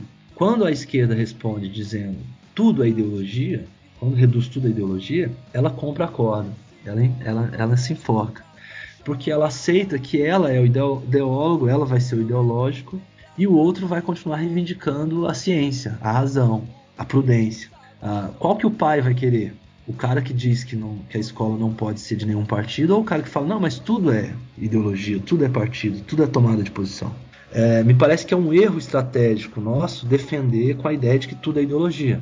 Até porque a gente tem que saber mesmo, isso que eu estou falando não é novidade, acho que o Idelber Avelar foi um dos primeiros a colocar isso. É preciso sim separar ideologia do educador, o ideólogo do educador, né? Quer dizer, uma coisa é o ideólogo, eu entrar dentro da sala de aula e não aceitar que meus alunos tenham posições distintas, né? E querer transformá-lo no meu partido, ou na minha igreja, ou no meu, seja religiosa, política, ideológica, seja o que for. Outra coisa é o educador, né? Que pode partir de premissas subjetivas, ou que a subjetividade dele, suas escolhas, as suas decisões, claro, partem de subjetividades, interfere, toda a formação política dele, ideológica, interfere nas suas escolhas. Mas é distinto o papel dele enquanto educador do ideólogo. É distinto ele enquanto cientista dele enquanto ideólogo, né? Quer dizer, na ciência, a tomada de posição, a posição subjetiva interfere na produção das ciências, por exemplo, nas ciências humanas. Mas nós temos um conjunto de critérios, por exemplo, na ciência histórica, para poder afirmar certas coisas. Não é tudo ideólogo. Um discurso do Olavo de Carvalho sobre a Rússia é muito distinto de um discurso de um historiador sobre a Rússia, né? Por que o do historiador é mais... ele consegue amarrar melhor, porque ele tem critérios metodológicos. Não porque é tal historiador, porque ele é historiador, mas porque ele usa determinado método, que garante que determinados documentos sejam interpretados de determinadas formas que possam ser aceitas por qualquer pessoa, independente da crença, né? Quer dizer, ninguém vai discordar que o Che morreu em 67. Todo mundo pode concordar com isso, independente da ideologia, né? As interpretações da história, elas não podem ser unilaterais. Um discurso muito unilateral, ele é facilmente combatido, porque eu apresento outras fontes, por exemplo, para quem defende a ditadura militar. A ditadura foi ótima. Bom, é facilmente combatido. Você só mostra os casos de tortura. Você acabou com o discurso dele. Mas o cara que fala que a ditadura era só tortura, que na ditadura ninguém podia falar nada, que se você saísse na rua à noite, você era preso e torturado, esse cara também está criando uma interpretação unilateral sobre a experiência da ditadura, que não vai ser facilmente derrubada. Por isso que a ciência ela define determinados critérios que ampliam a forma de lidar com as fontes e a forma de lidar com a interpretação. Então, esse elemento complexo da produção do pensamento é que a escola sem partido não consegue chegar e que nós não podemos abandonar. Porque se a gente abandona essa complexidade da produção do pensamento e reduz tudo, tudo é ideologia, por isso eu combato a escola sem partido, eles ganharam. Eu não sei se eu estou conseguindo ser claro aqui no que eu estou dizendo, né? O que eu estou dizendo é que eles jogaram uma corda pra gente. E o que a gente tem que fazer, longe de se afastar da ciência e ficar defendendo ideologia, é dizer, não, a nossa ciência, justamente, ela consegue ser multiperspectivada. Ela não é ideológica, ela é multiperspectivada. Mas como que é essa multiperspectividade? É abandonando a discussão de gênero? Não. É abandonando a história crítica? Não. É abandonando conceitos que vocês associam à doutrinação? Jamais, né? Bom, por último, a última coisa que eu queria falar sobre escola sem partido é que ele é um projeto inviável, né? Ele na prática ele não funciona mesmo, porque ele abre a possibilidade de qualquer pessoa questionar a qualquer momento que o professor está sendo ideológico, né? Está sendo doutrinário, porque justamente por conta de um dos princípios dele de que o professor não pode contestar ou se opor à formação moral que os alunos têm em casa, têm na família. Bom, dentro da escola hoje, qualquer um que é professor, nós sabemos que a diversidade dos alunos é imensa, né? Quer dizer, então você tem filhos de ateu, você tem filhos de católicos, você tem filhos das várias igrejas evangélicas, você tem filho de espírita, você tem filho de pai conservador, extremamente autoritário, neonazista, você tem filho de anarquista, você tem filho de tudo quanto é corrente. Então não é possível, né? Se o professor fala de evolução, teoria da evolução, um evangélico pode ir lá e falar, não, mas o meu pastor não aceita isso, você está indo contra a minha religião. E pode denunciar esse professor. Se o professor fala defende a ditadura, o meu filho na escola pública pode ir lá e contestar esse professor, denunciá-lo. Então veja, você cria uma situação inviável, que é mais judicialização de problemas que tem que ser resolvidos em outra instância, que é no âmbito da ciência, que tornaria inviável esse projeto, né? Então ele é muito ruim, né? E o preocupante mesmo não é o fato dele ser aprovado, não. O preocupante é como ele consegue ter adesão social tão grande, né? Isso mostra que, primeiro, a formação educacional realmente ela está baixa, a formação política das pessoas ela é baixíssima, elas aceitam discursos que são tacanhos, né? Eles não sabem, por exemplo, definir o que é esquerda e direita, não sabem definir o que é comunismo, não conhecem a experiência, nada, não sabem o que é liberal, não sabem o que é. Aceitam determinados discursos sobre a ditadura que são absurdos, né? Certas defesas completamente anacrônicas da ditadura, absurdo. Então, quer dizer, existe um baixo nível intelectual mesmo na formação do brasileiro, isso não é arrogância, né? Isso é constatação mesmo.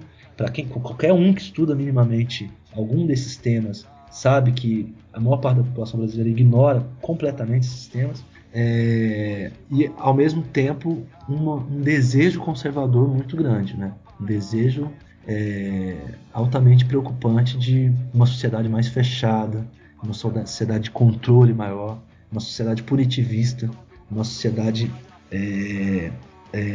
policialesca, né? Então, efetivamente, eu acho que se no final dos anos 80, começo dos anos 90, a gente já não tinha mais perspectiva, acho que era muito difícil projetar que no Brasil, daqui a um tempo, a gente voltaria a ter uma ditadura. Eu acho que hoje, claramente, eu acho que é um medo que a gente tem que ter, que nos próximos anos, se esse processo continua avançando dessa forma, eu não acharia estranho que nos próximos anos a gente teria uma sociedade bastante fechada, né, em termos políticos, assim.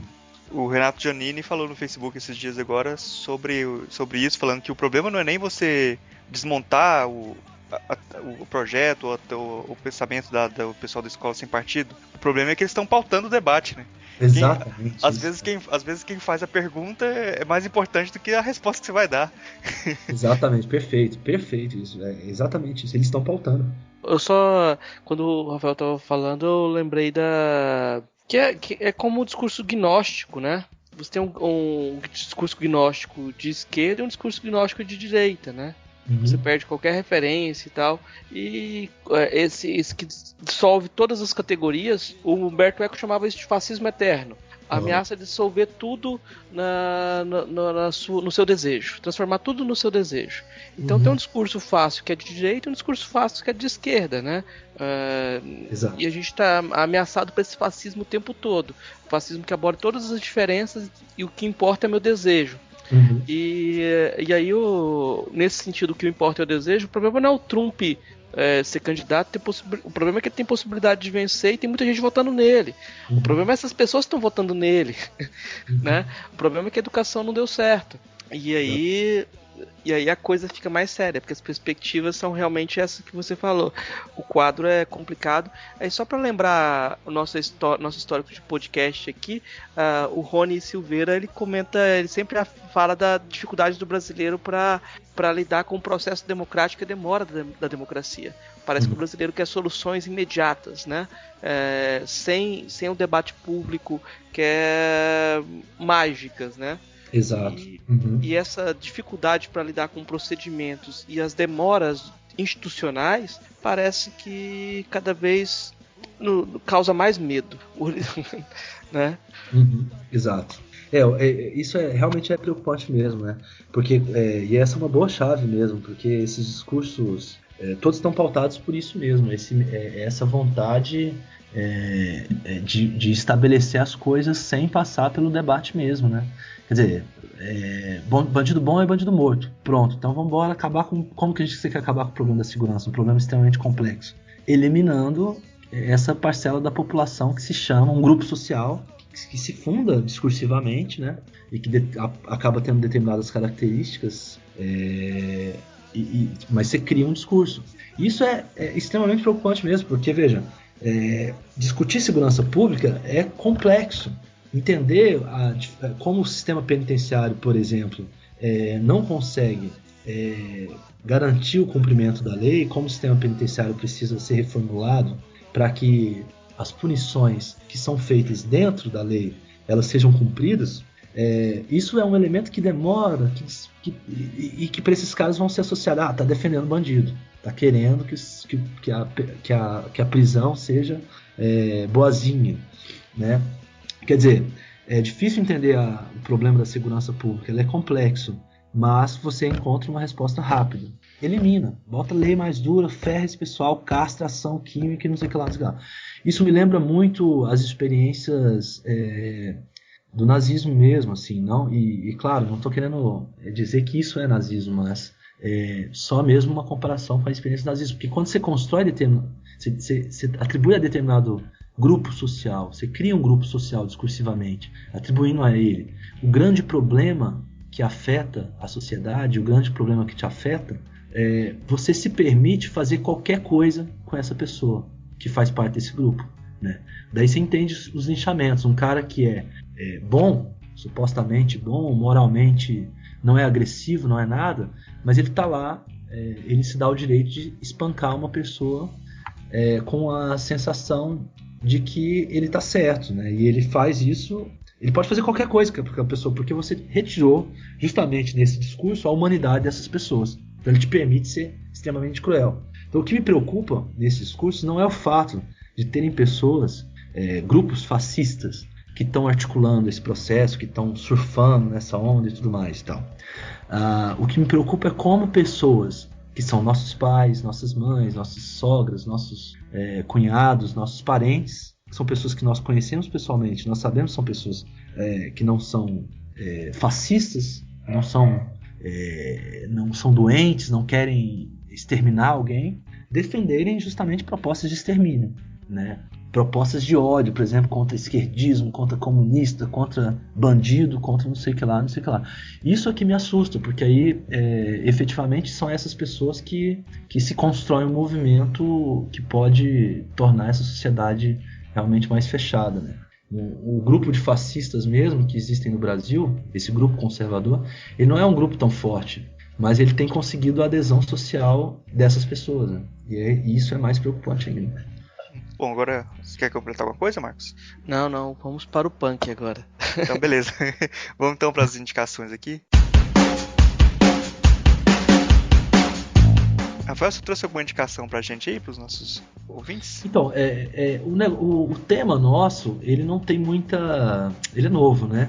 Mas tem alguns livros que não são... assim, é diferente dos outros temas que vocês trabalharam, que você tem livro muito legal e tal. O nosso não tem tantas coisas, assim, entendeu? Porque é um tema novo, né? Mas se quiser entender de organização social, né? Existem alguns livros que são assim, primeiros, ou que estão aí, que existem enquanto livros publicados no tema, sobre esse tema, né? Existe um livro que chama Reforma do Estado e Organizações Sociais, que é do Alexandre Veronese, que é um doutor em Sociologia, que aí ele analisa, como não tem experiência na educação, a primeira que está se produzindo em Goiás, nenhuma dessas é especificamente sobre educação, né? Mas esse do Veronese ele é interessante porque ele analisa uma experiência completa, uma experiência mesmo de implantação no Ministério da Ciência e Tecnologia, de OS, né? A preocupação dele é justamente como que esse modelo é apropriado na prática, né? Ele parte das leis, mas tentando entender esse vínculo com a prática, sair do abstrato e pensar como efetivamente esse modelo vai sendo construído. Tem um outro livro que me parece, esse acho ainda mais interessante, que chama As Organizações Sociais, da Sistematização a uma Análise Crítica do Modelo, que é do Maurício Sardinha Menezes dos Reis, que é do direito, né? A formação dele é no direito, mas é muito interessante porque ele faz... O que torna interessante esse livro é o fato dele tá preocupado em confrontar também as leis pensando nas várias críticas que esse modelo já recebeu, né? Críticas vindas da sociedade, vindas do Ministério Público, os atos de inconstitucionalidade dentro do Supremo. Então ele tenta pegar esse modelo não simplesmente reproduzindo a ideia de lei, do que está na lei e tudo mais, né? Mas tentando pensar nas críticas a esse modelo. Um outro livro que eu acho que também é importante talvez ter acesso, que chama Organizações Sociais, a Construção do Modelo, que é do Rubens Naves, né? Que também é do direito. Que aí é legal porque ele faz essa trajetória. Ele organiza o livro, na verdade tem vários autores, né? O Rubens Naves é o organizador, mas ele consegue pegar vários pontos de vista e também traçar um pouco dessa trajetória das organizações sociais, no nascimento dela desde o governo do Fernando Henrique Cardoso, né? Então, para quem estiver interessado nisso, vale a pena pegar esse livro. Agora, aqui em Goiás, nós só temos, que eu conheça, pelo menos pelo mapeamento inicial que eu fiz, não existe uma obra, né, livro publicado sobre o tema, mas existe uma dissertação de mestrado que eu não queria deixar de indicar, né? Porque eu acho que é importante. É uma dissertação de mestrado que foi defendida na sociologia, aqui no mestrado de sociologia, e que discute as organizações sociais da saúde, e é a única dissertação que discute isso, assim. E é muito legal porque ela coleta muita entrevista com os trabalhadores da saúde. E ali você entende por dentro mesmo, né, todo o processo de constituição das organizações sociais e um pouco também do modelo goiano, assim, como que em Goiás me parece que esse modelo, esse vínculo da máfia, ele ainda é mais forte, assim. Então tem um trabalho de dissertação de mestrado que é da Patrícia Santiago Vieira, que se chama O Trabalho em Saúde nos Hospitais de Gestão Terceirizada, o caso do Estado de Goiás. Então, essa dissertação é muito interessante mesmo, porque ela junta muitas entrevistas, ela faz muitas entrevistas com trabalhadores de dois hospitais de Goiânia que são administrados por OS. Uma dissertação que foi feita aqui na Universidade Federal de Goiás, no programa de Ciências Sociais, de Sociologia. Quem orientou foi o professor Dr. Revalino, e ela está disponível no site da UFG, né, no cadastro de teses e dissertações da UFG, na biblioteca da UFG é possível pegar essa dissertação online, né? Então vale a pena conferir para quem estiver interessado na realidade de Goiás sobre o S. Bom, de livro foi isso de bibliografia assim, que eu trouxe. Eu queria que você selecionasse, se falasse pra gente uma música da sua banda que eu acho que tenha mais a ver com o que a gente falou hoje. Bom, eu acho que a música da minha banda que eu acho que teve mais a ver com todo esse processo, ela se chama Recua Polícia. Que na verdade é uma música que a gente fez em 2005, 2004, tem muito tempo, né? Mas que ela retomou, ela começou a ser conhecida mesmo, assim, o pessoal começou a cantar nos shows e tudo mais, e a pedir essa música depois de 2013, quando teve os atos de transporte do MPL e tudo mais, né, contra o aumento das passagens. E na luta das OS também, ela é cantada pelos meninos e tal. E eu sempre fiquei pensando, né, por que essa música ela pega, né? Por que ela se tornou a música que o pessoal mais gosta nossa, assim, né? Geralmente. E por que nas manifestações ela significa alguma coisa, né? E eu acho que essa música ela carrega mesmo uma vontade, assim, um certo ressentimento. Ela não é uma música boazinha, sabe? Ela é uma música que carrega um certo ressentimento, um ódio, uma vontade de destruição, que é ao mesmo tempo uma vontade de ser, né? Uma vontade de ser a qualquer custo, mas que para poder existir, para poder se tornar, precisa destruir, precisa eliminar, né? E que é ressentimento também, né? Uma vontade de... Veja, e ela pega porque justamente o ressentimento dela é com toda a força policial, né? Como que as pessoas... Muita gente já sofreu um baculejo, já sofreu algum abuso, já foi agredido, né? E quando ouve a música, porque a música ela faz uma inversão, ela cria, ela diz, né, recua polícia, o poder popular está na rua, e ela cria esse momento do poder do povo na rua, que agora quem manda é o povo, e é o povo que se levanta contra a polícia, né? Agora a polícia é que obedece, o governo é que obedece o povo. Essa inversão, ela é justamente isso, essa vontade de poder, né? De agora criar um poder que seja nosso, né? E que o ressentimento potencializa a música, né? Ele diz, nossa, agora é isso, eu queria estar nessa posição de poder dizer para esses caras que que ninguém manda em mim, é eles que vão me obedecer agora, né? E a música é extremamente cruel, porque eu utilizei alguns trechos dos terroristas anarquistas, né? Uma carta, por exemplo, do Emily Henry, onde ele dizia, na carta do julgamento dele, ele dizia que não pouparia nem os filhos da burguesia, porque os filhos da classe trabalhadora também não foram poupados. Então, essa frase eu usei, né? Não pouparemos nem os seus filhos, porque os nossos também não foram poupados. Porque, nem foi intencional, mas acaba criando na música essa força da vontade de destruição, de poder mesmo, de se impor também sobre alguém de forma brutal, né? Mas eu acho que é isso que a música faz. Então eu deixaria essa música aí, Recuo Polícia, como indicação da nossa conversa aí, que tem a ver com o momento da repressão que a gente sofreu aqui em Goiás. Tá certo. Marcos, você trouxe alguma indicação pra gente? Poxa, eu trouxe pouca coisa aqui.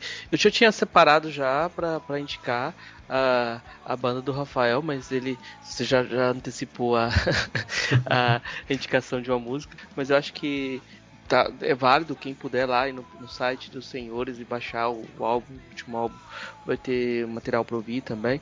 E aí eu vou indicar uma coisa, um autor que me veio a lembrança na nossa discussão, que é o Ivan Illich, que é um teórico alemão, não é aquele da morte de Ivan Illich, né?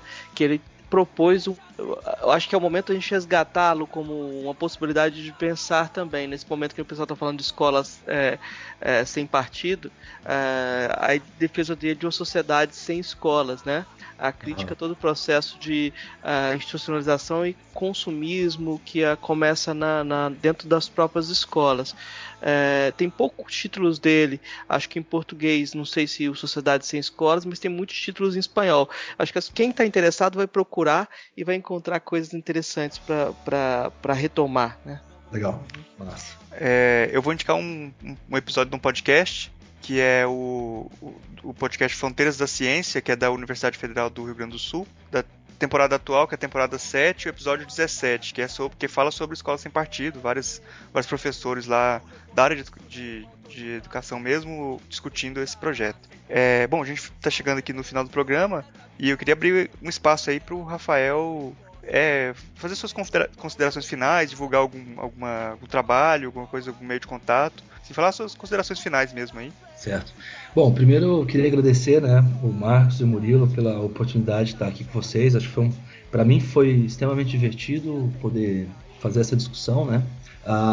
Dizer que parabenizá-los também pelo trabalho. Eu acompanhei o site lá e é muito legal assim, o trabalho que vocês estão fazendo.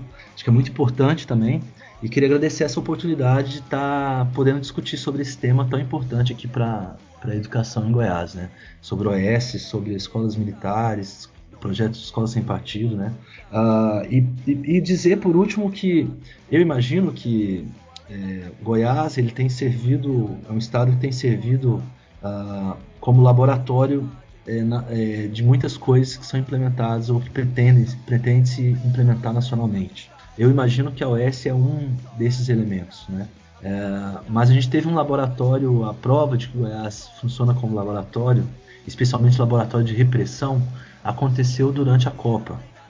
Eu não sei se vocês, todo mundo é ciente disso, eu acredito que muitas notícias de Goiás não saem nacionalmente, mas antes da prisão dos 23 dos caras que lutavam contra a Copa lá no Rio de Janeiro, foram 23 presos, em Goiás eles prenderam 4 pessoas, e essas 4 pessoas foram presas na luta pelo transporte, mas uma das argumentações era de que ia ter um jogo pré-abertura da Copa aqui no Brasil, aqui em Goiânia, que estava marcado para sexta-feira, e me parece que na segunda prenderam esses estudantes. Quer dizer, a prisão desses estudantes ela serviu para antecipar em alguns meses a prisão, ou alguns dias, se eu não me engano, mas eu acho que foram meses, a prisão dos estudantes do Rio de Janeiro, né?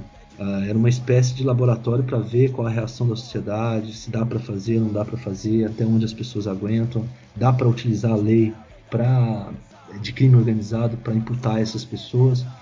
Eu creio que Goiás ele tem servido muito de laboratório disso, de repressão e de projetos absurdos né, vindos do estado de Goiás, como é o caso das escolas da Polícia Militar, e especialmente como é o caso das OS. Eu acredito que as OS elas vieram para ser implementadas em Goiás e para, a partir daqui, isso ser expandido para o Brasil inteiro. Felizmente, os estudantes, especialmente secundaristas, têm conseguido resistir a esse processo e barrar aqui.